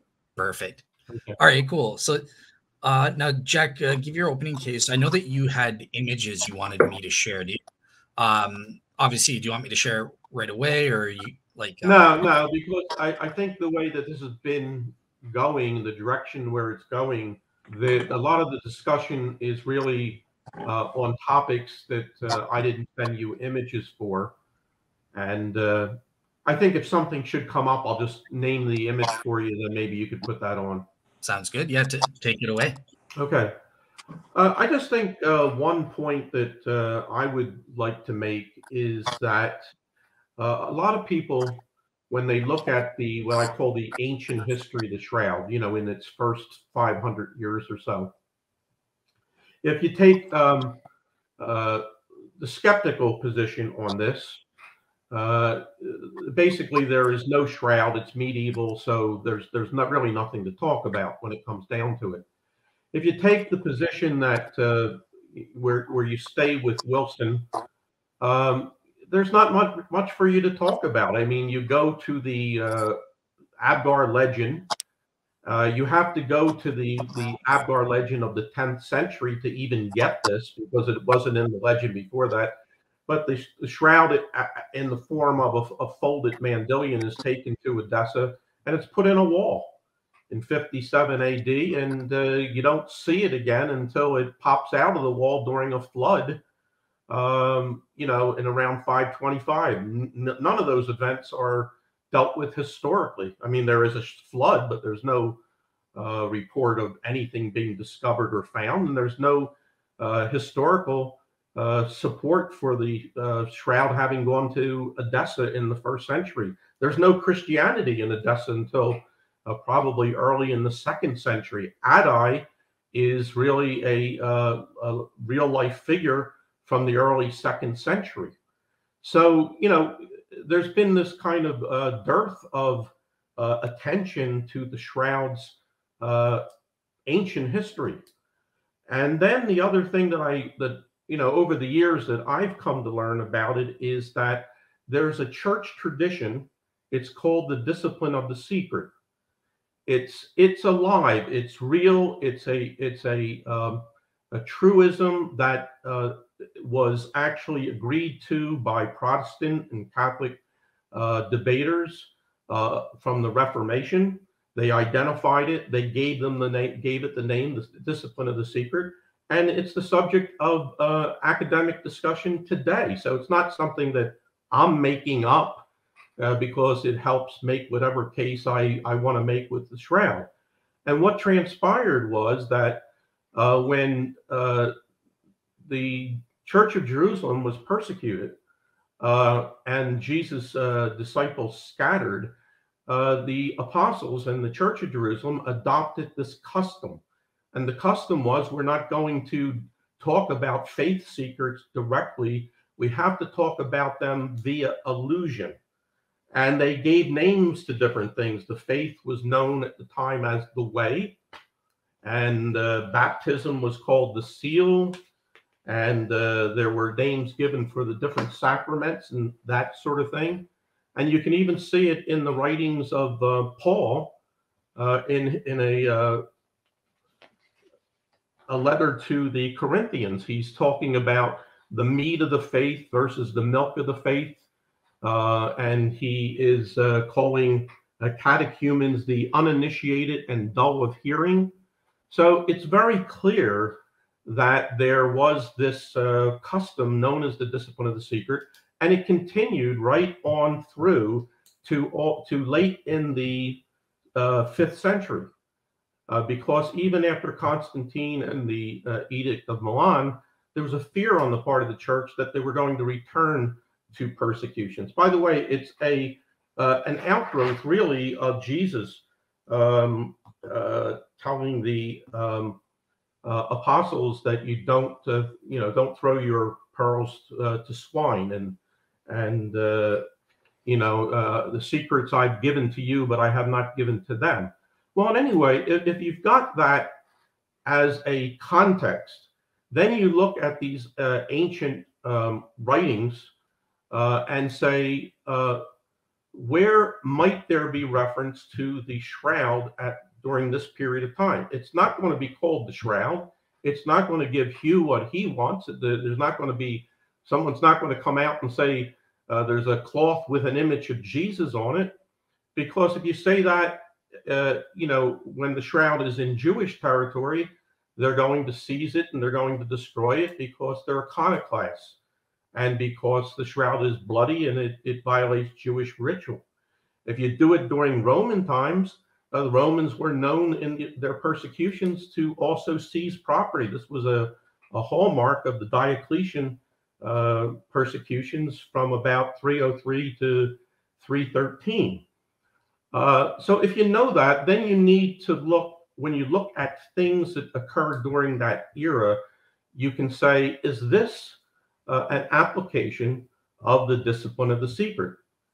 Now, you can find, for example, Christian inscriptions, and the famous archaeologist William Ramsay, who went all through Europe and found these inscriptions. He himself has said that they are written in a way in which they have an exoteric message and an esoteric message. And the exoteric message means that the pagans, the Romans at the time, they're going to read the message and they're going to just think it just means something usual, non-religious. But the Christians who know what the underlying meaning is, the message gets put through to them. So one of the most famous inscriptions is the inscription of Abercius, which is dated to about 192.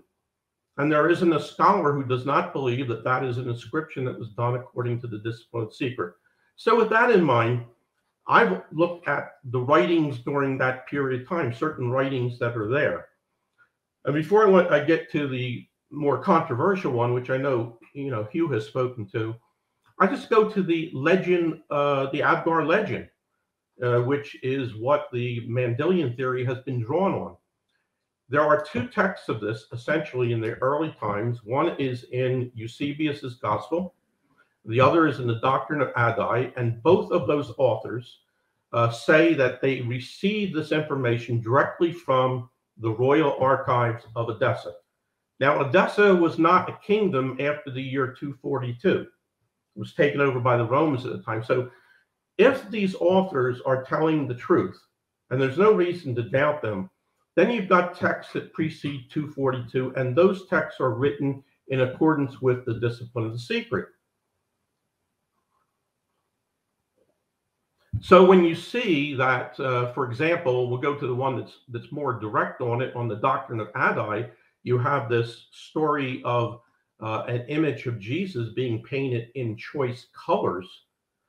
That is one of the ways that someone back at that time may have referred to the fact that there was that the shroud was brought to Edessa at a particular point in time.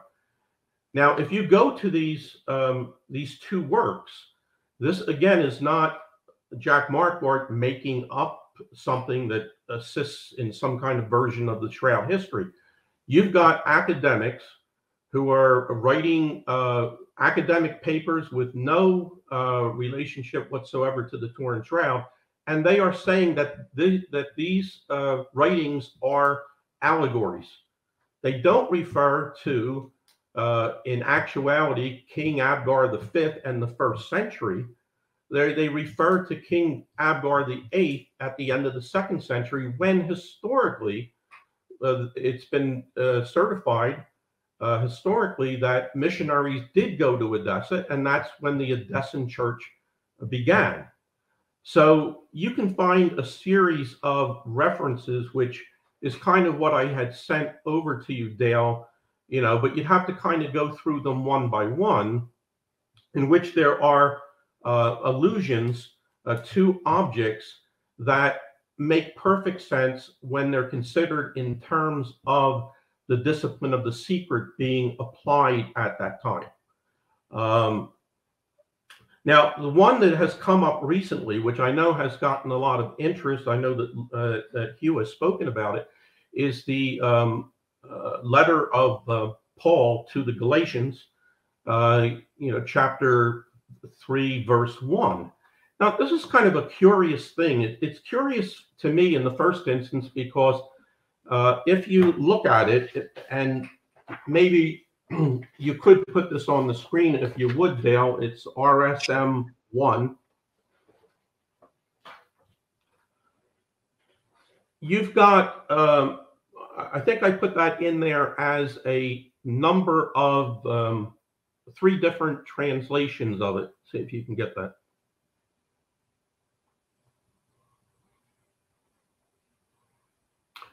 And while we're waiting, it was really originally Dorothy Crispino back in 1988, I believe. She wrote a letter to, that's it, thank you.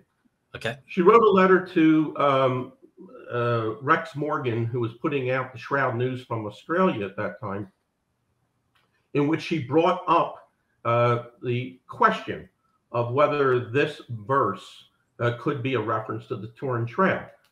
And I remember I was in correspondence with her at that time, and she asked me what did I think about it at the time. And she and I both kind of agreed that there was no way that we knew to make a connection between the shroud and Paul and St. Paul.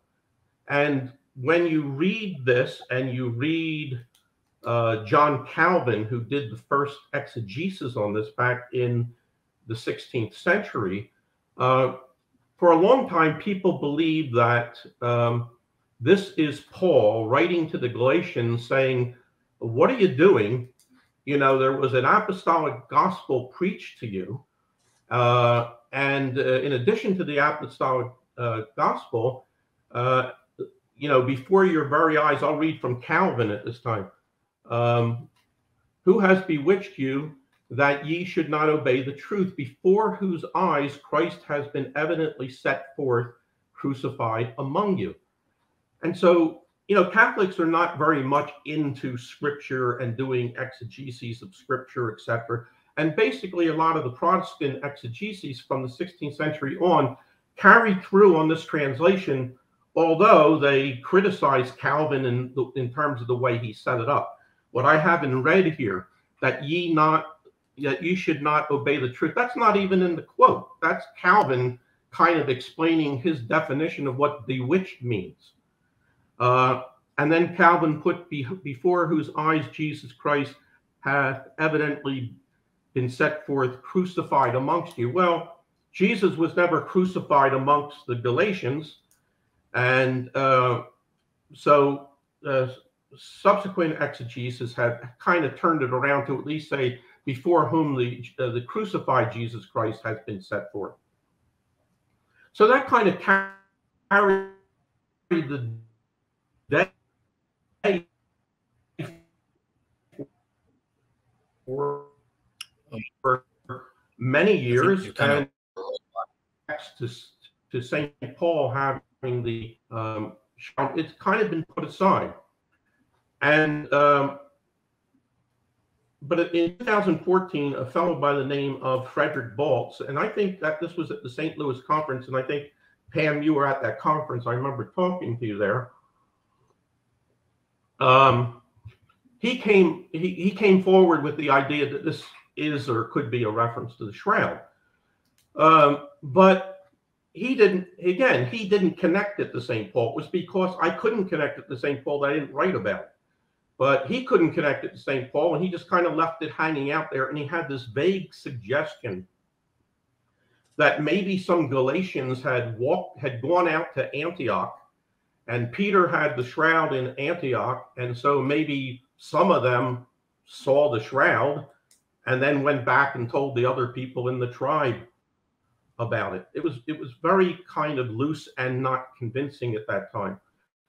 And then 2 years ago, this fellow Larry Staley, who writes some papers from time to time, he got onto the subject, and once again he is not really making a connection to somebody who could have legitimately brought the shroud into Galatia. He's very much suggesting that it was Paul, although he mentions, perhaps it could be Peter, it could be someone else. But what I would say about it here is, first of all, on the historical end of things, there's very little doubt that Peter went from Jerusalem to Antioch. That's number one, and served as the first bishop of Antioch. There is information from the bishop of Merv. I'm trying to think, Osadad, I think, the bishop of Merv, in his commentaries that say specifically that Peter and John took the linens from the tomb.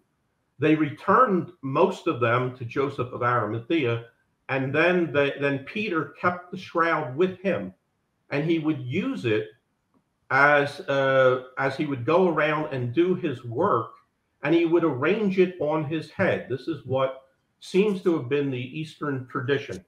But in any event, there's a much stronger case for the shroud being with Peter than with Paul, and probably a stronger case of the shroud being with Peter than almost anyone else.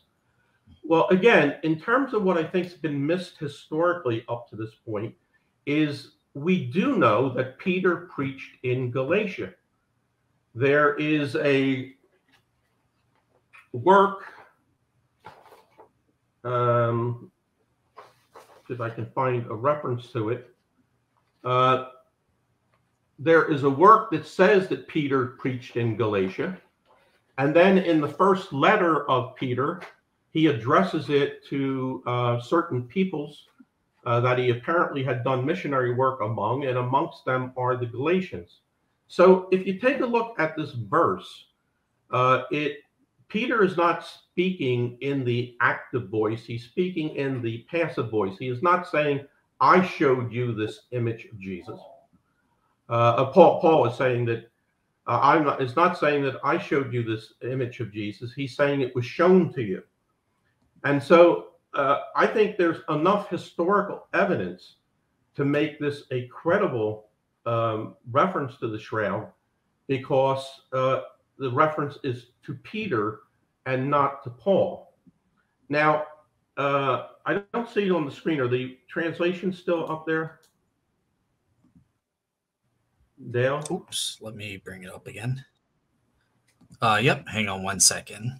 Take your time. I'm going to see if I can find that citation. All right, number one. Okay. This is RSM 1, right? The Galatians passage? Yes, yes. That text I mentioned before about Peter taking the shroud and keeping it with him is from the commentaries of Osadad of Merv. And so what's happened since the time of Calvin is that we've got these new Bibles in which it is the old texts have been compared and updated. So let's take a look at, first of all, the second one that is here. And that's the one that's referred to by Frederick Baltz and by Larry Staley. This is the English Standard Version, which I guess that should be something that Hugh would like. This is the translation. O foolish Galatians, who has bewitched you? It was before your eyes that Jesus Christ was publicly portrayed as crucified. So the translation is now publicly portrayed. I don't want to get into I know that this involves a particular Greek verb and, that sort of thing. But if you look at what the new version is. It says it's an essentially literal translation of the Bible in contemporary English, created by a team of more than 100 leading evangelical scholars and pastors. It emphasizes word for word accuracy, literary excellence, and depth of meaning. It's gained wide acceptance and is used by church leaders today. So that's a perfectly valid translation of that text. The one that I used in my book is from New International Version of the Bible. And this is also one that's a completely original translation of the Bible, developed by more than 100 scholars working from the best available Hebrew, Aramaic, and Greek texts, and employing the best available manuscripts in the original languages.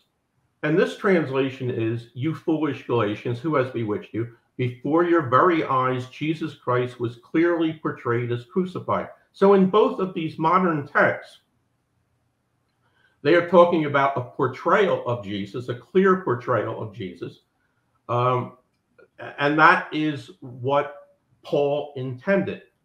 Now, Paul himself, who's a practitioner of the discipline of the secret, we know that from Corinthians, he needs to develop a verse in which he wants to accomplish two things, if you remember.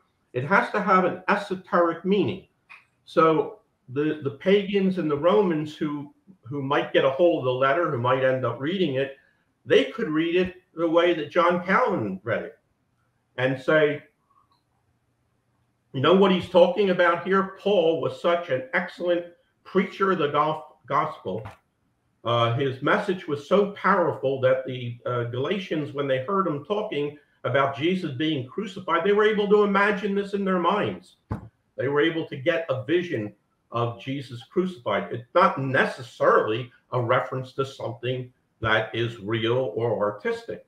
But the Galatians, to whom the letter is addressed, if they've seen this being displayed to them, if that's the reason in part for their conversion, they know what Paul is talking about. So it's a perfect application of the discipline of the secret.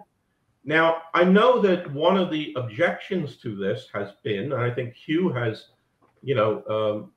properly addressed it, is that there are other ways that this Greek verb can be translated in such a way that you're not talking about a portrayal or an exhibit. And I think Hugh would rather it be, or he prefers a reading in which it basically takes that Greek verb and it uses the word present, so that somebody presented this idea of Jesus being crucified, and it's not therefore a reference to the Turin Shroud.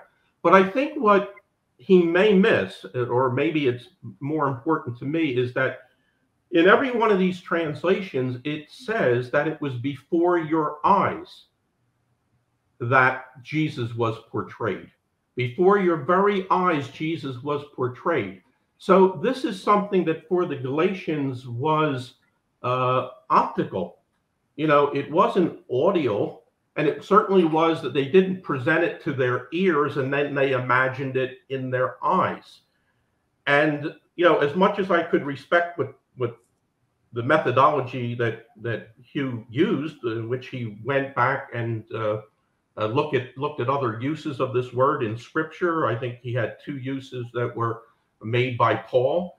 They're not necessarily in context with this. The reason being that if this is written in accordance with the discipline of the secret and the other texts were not, because there was no need to, then he is just using a verb that if Hugh or anyone else can find 5 definitions for the verb, then Paul is doing what he's supposed to do under the discipline of the secret. He's using a verb that is ambiguous, and you don't know which meaning he might be using at the time.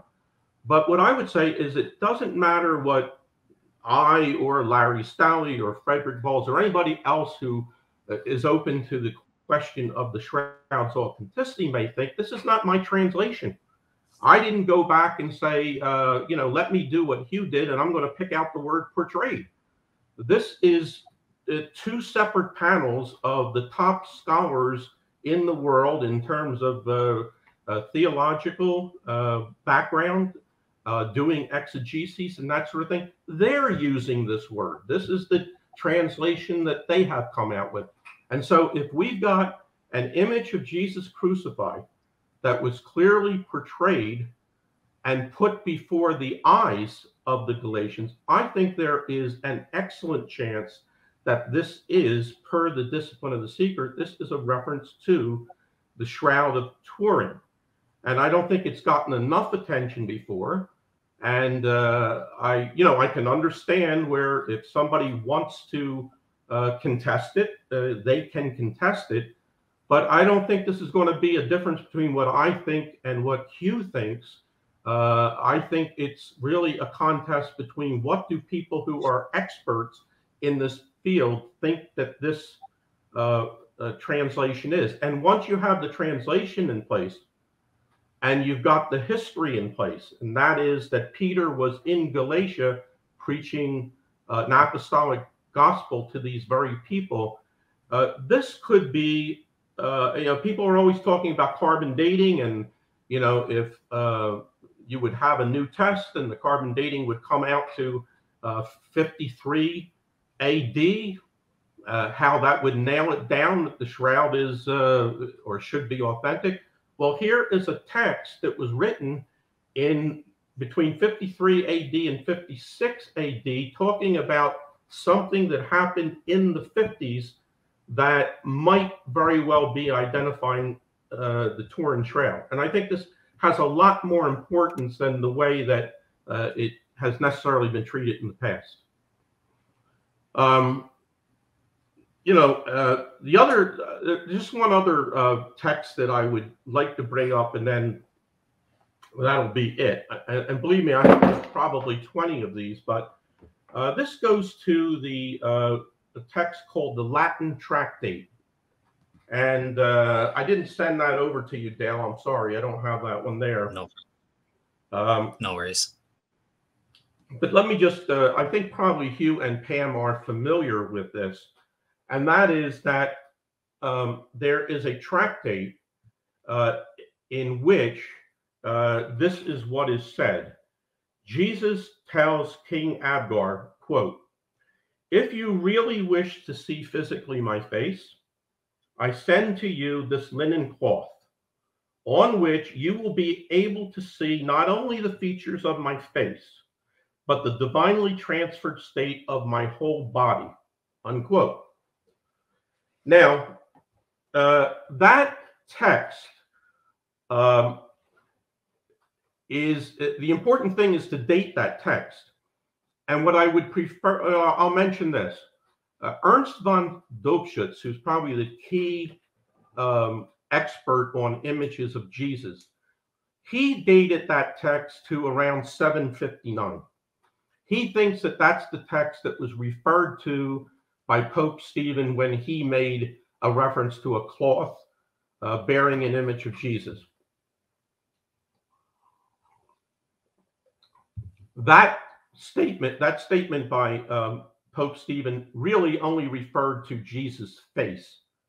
It didn't refer to the body. But Dobschutz thinks that he was looking at this text. Probably one of the most formidable skeptics on the history side of things is Andrea Nicolati. And he in fact just wished to on the. Are we still on? Yeah, you cut out for a second there, but yeah. Okay. So on Nicolati, who is a skeptic, he believes the shroud is medieval. He looks at this text and he said, wait a minute, this reference to Jesus' body is an interpolation. It wasn't in the original text, but it was added later. So I won't debate that point, but Nicolati then concedes that the latest the interpolation would have gone in there would have been before the 11th century. And in fact, I think that this particular text century, that may be why it's called the Latin text, because it's in Latin, whereas the original author most likely wrote it in Greek. So let's just take that as a given. Let's take what Nicolati has to say as the worst case scenario. Then why in the world is there a reference to a full body image of Jesus on a linen cloth tied in some way to the Abgar legend being written before the 11th century if it's not referencing the Turin Shroud? And if it is referencing the Turin Shroud, that's centuries before the carbon dating. And so that just is not addressed. I found it incredible when I read Nicolati's book that he made that concession, but then did not say, what does that refer to? This is what I think the skeptics largely have gotten away with in the past. And they put the authenticists to the test so often. But if the object in Galatians is not the Turin Shroud, then what is it? Who was making any kind of image of Jesus in the 50s that they would refer to? If this reference in the Latin tractate is not to the Shroud of Turin, what is it to? What is the full-length image of Jesus on a linen cloth tied into the Abgar legend that somebody is writing about at that time if it's not the Turin Shroud? So I think you can kind of go through many other references to the Shroud over the years and over the centuries. And to each one, I think someone like Hugh could make probably a very good argument saying, I don't think that quite convinces me, or, it's not specific enough. But what they don't answer is, what are all of these references to? There's a reference in a 6th century journal by John Mashas that says an awesome image of Jesus appeared in Antioch in around 538. An awesome image of Jesus. Okay, maybe it's on wood, maybe it was a painting, maybe it was something else. But what was it? What other awesome images of Jesus exist at that time? Who was describing any other image of Jesus as awesome? And when you get these references to these not made by human hands, the images that Hugh has referred to, like the image of Camilliano, which was called in Constantinople the image of God incarnate. When you have those images that are there and they're described as not made by human hands, there's sometimes an implication that there were a lot of these.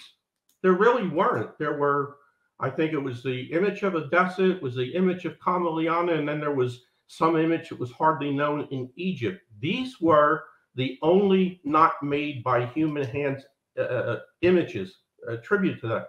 So why was that? Why was that term applied to those particular cloths at that time? All of which can arguably be placed in the history of Turin Shroud, either as written by me or written by Ian Wilson or someone else. So I don't think we're going to ever find, I hope we are. I think, Hugh, I saw you wrote something, recently on your blog about maybe farcically, maybe they'll find an image or a painting of the Shroud in the diggings that they're doing for the Italian subway in Rome. But that's not that could happen. Something like that could happen, but we don't have that to work with now. But we have an awful lot to work with now that I think that the people who are open to the issue of authenticity can argue, and the people on the other side can't just sit around and take pot shots and say that that's not good enough. I want more. They really have to answer questions about what are these references about then? Why, I'm not making this up. Nicolaides got this. He admits it existed. He's the one that's dated it before the 11th century. What is this? Why are people writing these things? And don't they tell us that the Turin shroud predates the carbon dating range by centuries?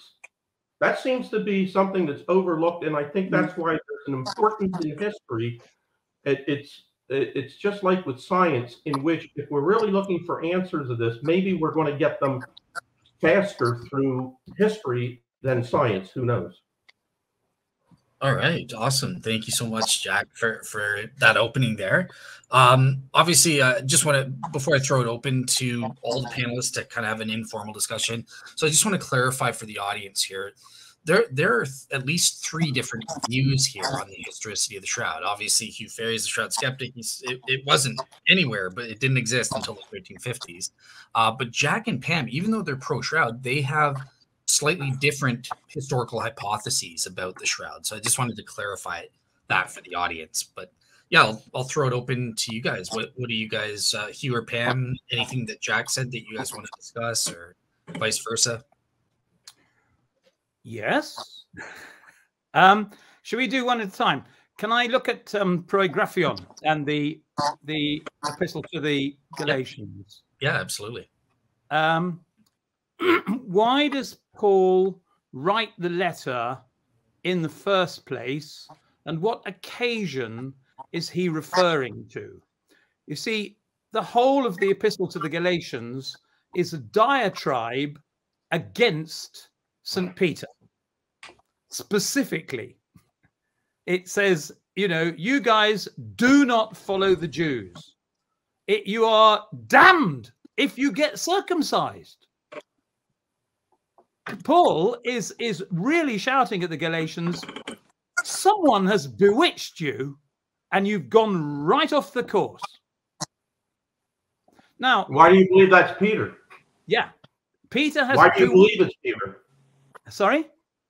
Why do you believe it's Peter who knocked them off course? Well, that's the whole nature of Paul's epistle. It is, but he's talking about Judaizers, that other Christians who are coming out from Jerusalem and St. James, the ones who were against the ruling of the Council of Jerusalem, that Gentile Christians didn't have to be circumcised or follow dietary laws. Peter was in favor of that. He voted for it. So did James. But there is still this minority group of Jews who want to be Jews first and follow the law. He doesn't mention Peter. He's just talking about somebody that was out there, and it's likely the Judaizers who were coming out. This is not a diatribe against Peter.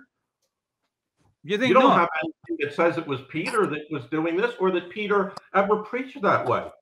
Well, it's against the Jews of Jerusalem as opposed to... Well, some of the Jews of Jerusalem, yeah. But there was a whole council in Jerusalem. James is still the bishop of Jerusalem, and he's the one that sent 2 disciples with Paul and Barnabas back to Antioch to confirm to them that they had adopted this new rule that you didn't have to be circumcised. So there's a whole group in Jerusalem, particularly the leadership, who are with the apostolic gospel, the ones that Paul preaches. It's not, Peter and Paul don't get along. They look at some things differently, but they both preach the apostolic gospel that was approved at the Council of Jerusalem. So, yeah, well, yeah, that's another interpretation. Well, it's different from my interpretation of it. That so the person who portrayed Jesus as crucified, you're suggesting was Peter. Was Peter himself. So Peter showed them the shroud. Right. Then the other Jews came along. You got it. And then Paul came and. Yeah, I think Paul was there first. He did his preaching. Peter went in. He did his preaching. Paul was railing against the fact that you've heard the apostolic gospel from me and from Peter. And there's that's a very good way of putting it. And I would have to go off and research that more. So I'll concede that point. Look, go research it first. Go research it first, then concede it. That would be better.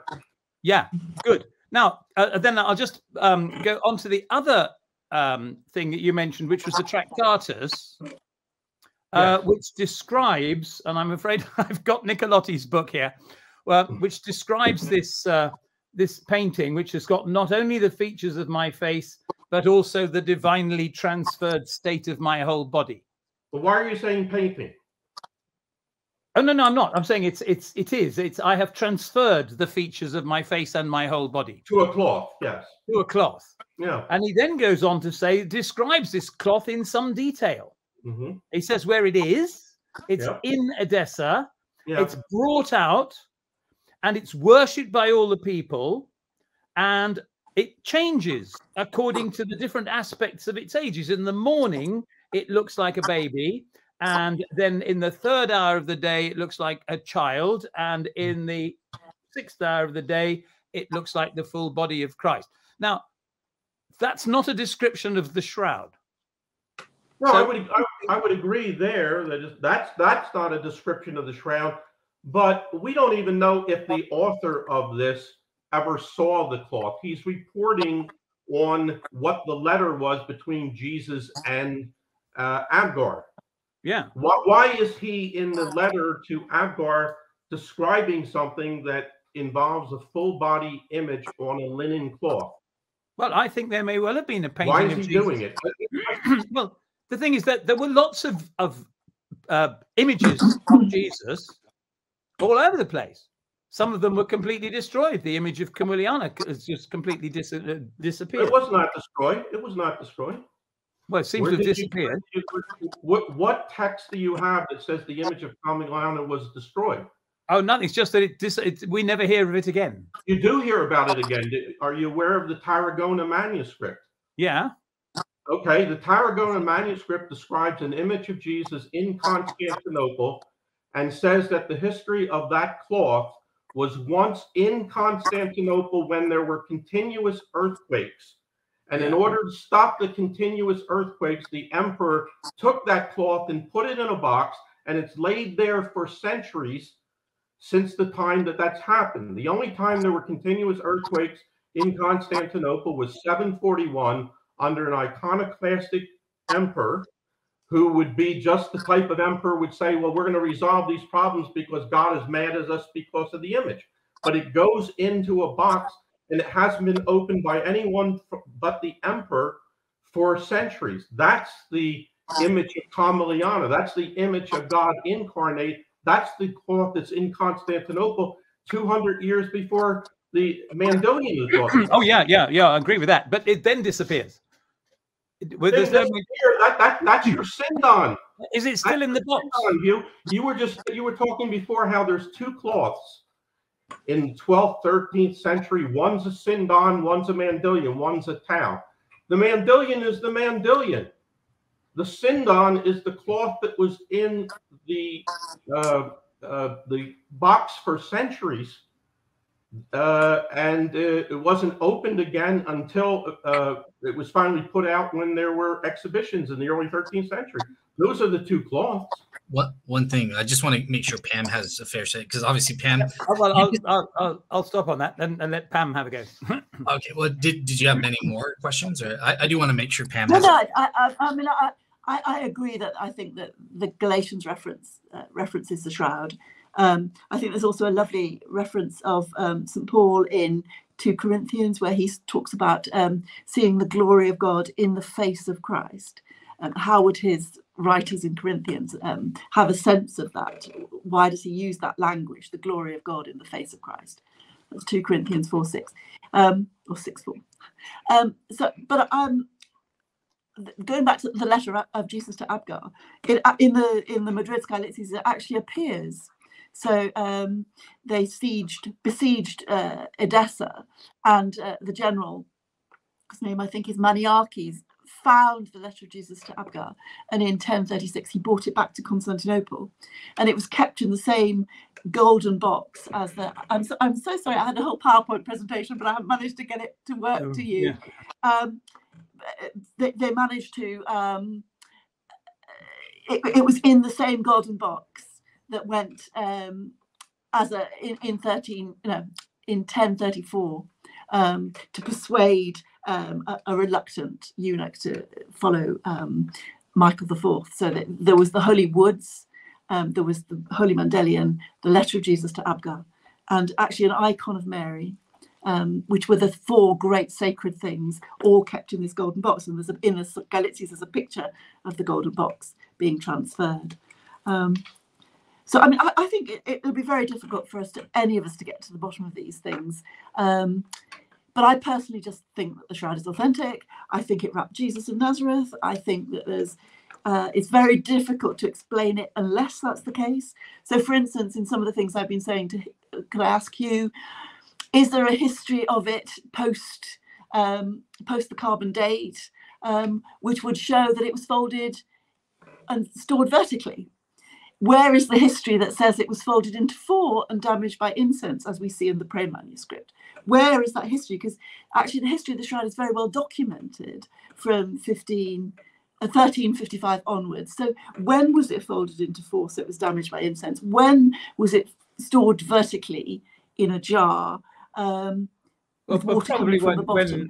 When Margaret de Charny was touting it around Europe, she wandered all over the place, exhibiting it here and there. No, and, sure, but in Europe, in Western Europe, cloth was always stored in chests horizontally, not vertically. It's a completely different form of storage. If you look it up from the 8th, 9th centuries, the Western tradition is always store cloth horizontally. Yeah, I don't think it was necessarily stored. I mean, it was on the back of a donkey being taken from A to B, or anything could have happened to it.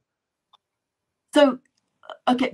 I mean, she was carrying it around. So a major change to the nature of this cloth happened on the back of a donkey. Is that what you're saying? Well, the thing is that it was carried about. We've got no way of knowing where it was carried to, or why it was carried, or all the rest of it. No, why you should think that? Hugh, you need to. I'm suggesting some concrete history. Well, yeah, this no, is but the you're occasion when it was damaged by incense. We know it was before. Well, so I want you to give me something similar. I suppose that's where I'm coming from. I'd like you to give me, on this day, at this time, in this place, it was damaged by incense. Yeah, do you know what I mean?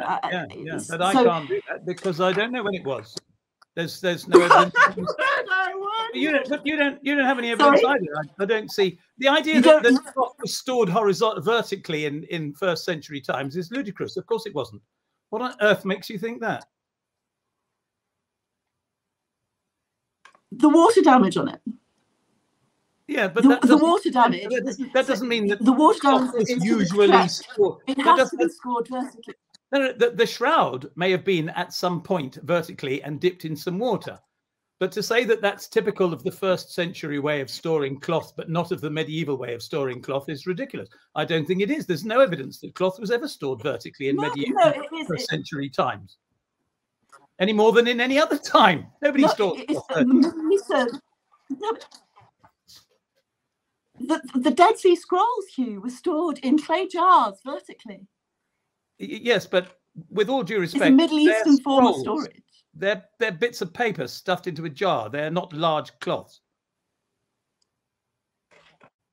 I mean, no, cloths were not ever stored vertically as a matter of course, because they'd crumple up, as indeed the shroud did at some point. And yeah, whatever it was stored in, it sits on its side. So, yeah. Do you have any questions for Jack as well? Because obviously you guys aren't in 100% agreement yourselves. So, anything that you want to ask Jack about? No. No. Okay. Well, I mean, I suppose I would. I haven't researched it enough to know whether it was St. Peter or St. Paul who showed. I agreed with you wholly about the fact that there is such a strong hint that the Galatians, and I would argue also the Corinthians, had seen something of Christ, a physical representation of Christ. And I don't know enough to talk about whether it was St. Peter or St. Paul or whether they themselves travelled. I mean, I suppose I'm inclined to believe the Abgar legend and the Holy Mandelion, partly because of this argument of it being a vertical storage in a jar, partly because of the sacredness of the Holy Mandelion in the way it was treated. But I don't really know Jack enough, and you know, yeah. And I really like what you say about things being hidden. I think that's absolutely true, and I think you see it in the Gospels. I think Jesus healed somebody and said, "Don't tell anybody." You know what I mean? And that sort of sense of the hiddenness of the sacred. And so maybe we'll never get to the bottom of it fully. Do you know what I mean? And that's part of the, you know, the plan of God, that we can search and search and search, and to some extent, of course, we will find God. But some of the hidden things are sacred. I don't know. Maybe I'm just talking off the top of my head now. No, fair enough. Fair enough. All right, cool. Well, let me give it to Jack to take the reins. Do you have anything you want to discuss with the others? Yeah, well, just something if I can play off of something that Pam said, and that is if Pam is open to the idea, or even sold on the idea, that it is the shroud that's being shown to the Galatians. That happened in the 50s. That's when Peter and Paul were doing their missionary work. If the shroud is in Galatia in the 50s, it's not in Edessa. It's not in a wall in Edessa. So that's where I think that the Abgar legend is a legend, and that's where it gets people on a dead end. You know, a funny thing about this is Go ahead. A funny thing about this is that I went and presented this paper on Shroud being taken to Antioch at the 1999 Shroud Conference in Richmond, Virginia. And that was attended by Ian Wilson. And when Ian Wilson listened to my paper and considered it, which was basically going against the first part of his Mandelian theory, he came up and he basically said, you know, that is a very possible explanation, because my explanation is I've just taken a legend. And after the conference was over and I published the paper, he was the editor of the newsletter, the British newsletter, and he asked my permission to publish that. And he put out the Antioch theory that I had. So I just want to make it clear that, I mean, I don't think you have to be married to every part of the Mandelian theory. If you believe that the shroud is the Mandelian, it could very well be the Mandelian. I initially thought the shroud was taken to Antioch, and when Antioch was destroyed in 540, the shroud was taken to Edessa, which was nearby. And you know, that's a perfectly rational approach to take to it.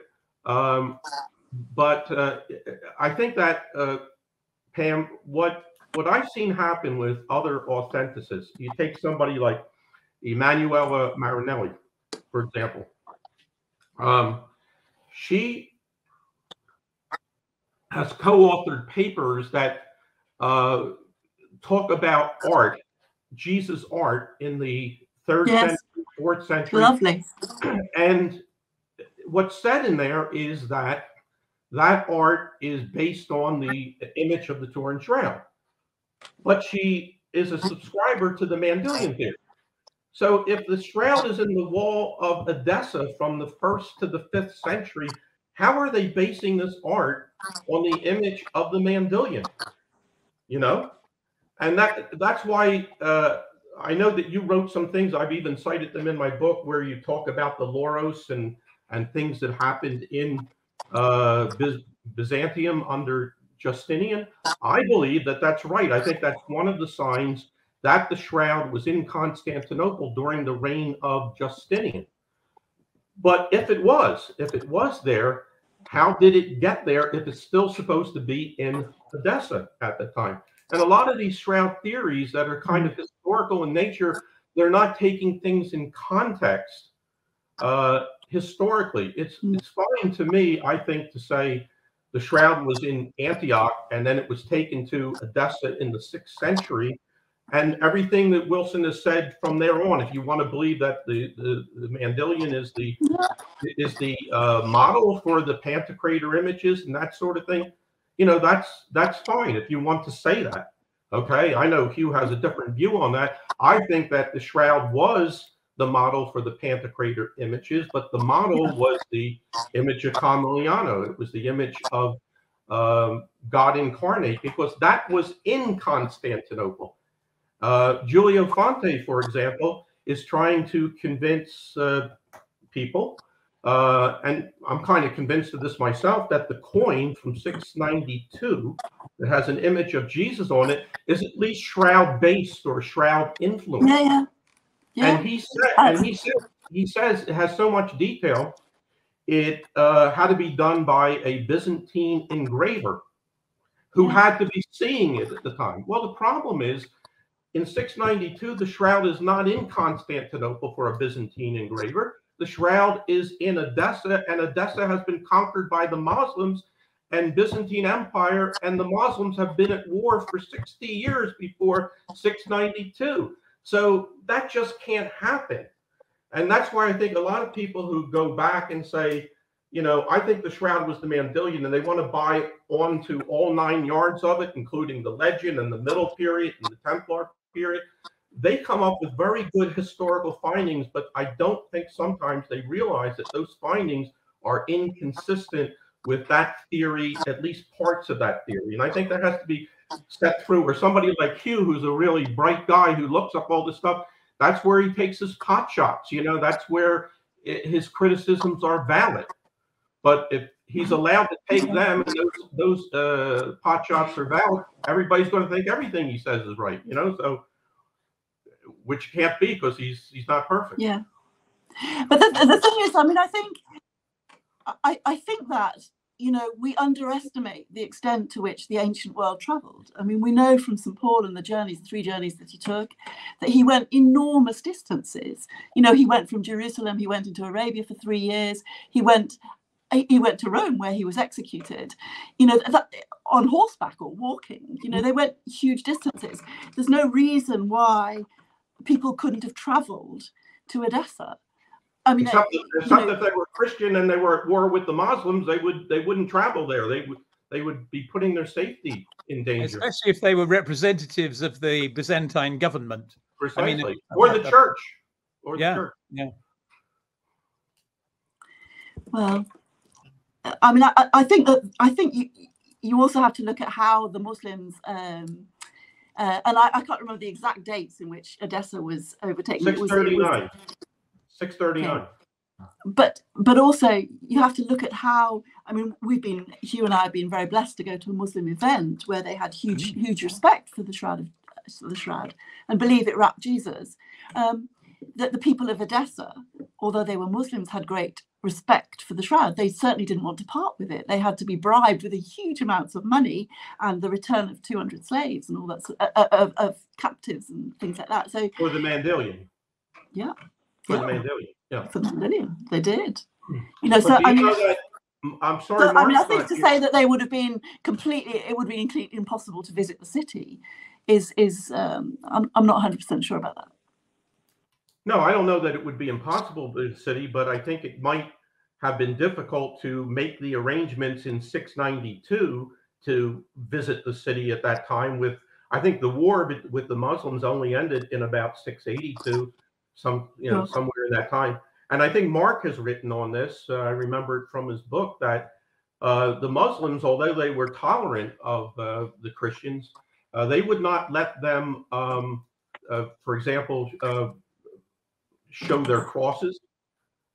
They would impose on them a special tax against them because they were Christians. So it wasn't all terribly friendly over there, and it's just something that historically has to really be placed. Okay, yeah, Jack, I think you're kind of roboting a bit. But I get. It'll come back. Is okay, yeah, but okay. Mark talked about the text from. Yeah, you're both back. So yeah, whoever wants. Okay. Finish this round off. But do you also have anything you want to discuss with Hugh before because I know I cut off Hugh. He had more questions and stuff like that. But Do you have anything with Hugh, or like you're just more on going with Pam? Oh, is he frozen? No, again? I'm more or less happy. No, I don't really have any questions of you. I mean, I would want to say that, I mean, I think that it's a great service that you have Hugh on here. I think he does, wonderful work. I think that he does his homework. He studies a lot. I mean, his background is science, but he can hold his own in history. And I think he's open-minded. Unlike a lot of the skeptics that we're used to dealing with, I think he's open-minded that if he's given sufficient proof and he checks it out, I think he could change his opinion. That's what I've always tried to do on the other side with the Shroud. I've had different theories that I don't agree with anymore, different approaches I don't agree with. It's a learning process. And I just think that if there was more cooperation between skeptics and authenticists, I think we could both make a lot of progress together, with a dialogue that's going on. And unfortunately, that dialogue doesn't exist, and the fault is on both sides. I think that there are a lot of skeptics, especially academics, that look down at. I've read things on which they look down at syndenologists. Nicolati is rather famous for that, the way that he treats them in their book. But I do know a lot of syndenologists. They don't want to know what the academics are writing about or what they're saying, because they think whatever they're saying is done with the intent to disprove the authenticity of the Shroud. And I don't think that's true. I think there's a lot of skeptics who are saying, hey, give me more proof, give me better proof, help me understand this in a better way, and I might change my mind. Awesome. All right, cool. Well, Hugh, obviously, I kind of interrupted your line of questioning, but you're saying you don't have anything. I'm very happy that Jack's been so generous. Okay, cool. All right, so I'll throw it open to any of you. Is there anything that we haven't talked about that you guys feel like you want to talk or discuss with each other, or is there something we haven't fully explored, or are you guys all happy? Or well, I think we've kind of squeezed in a lot more than I thought we would be able to squeeze in during, this program. But I will say I do think there's a lot more that could be said. I think there are a lot more areas of the Shroud's history that we haven't approached. I would love the opportunity to deal with you again on the Darcy Memorandum. I saw the program on the Darcy Memorandum, and I know that his views on that differ from my own in terms of what he emphasizes and all. So I would be glad to get together with him on that topic. Be nice to discuss. Yeah, I could. That'd be nice to discuss that. Sounds good. Yeah, I'll set that up for sure. And like I said, in terms of this topic, obviously I as the host messed up. We had a bit of a glitch in the middle. So if any of the guests feel like you didn't get your present your full case, you guys are welcome back anytime. We can have a one-on-one, and I'll give you all the time to present your case. Actually, because I had presented prepared a long, because a lot of the things I've been saying are much easier if you can actually see the pictures of what I'm talking about. I had presented a presentation, but I couldn't use this program, so yeah, absolutely. Maybe another time. Yeah, absolutely. We'll set that up. All right, cool. Well, I want to say thank you so much to everyone for coming on and sharing their views on this important topic about the Shroud's history during this large chunk of time, right? And, thank you so much for your kindness. Oh, no problem. All right, cool. Well, that's it. So I think for the audience next week, or actually tomorrow for me, we're going to be looking at the Eastern Orthodox view of veneration of images. And part of that, some people like Pam and Hugh will know, Teddy Pappas is going to be on. She's Eastern Orthodox. She's going to be talking a little bit about the Shroud too. Like, should we venerate the Shroud images and stuff? So look forward to that. That will be the next show, and have a great week, everyone. Thank you, Dale. Thank you. Nice to meet you, Mark. Yeah, thanks very much.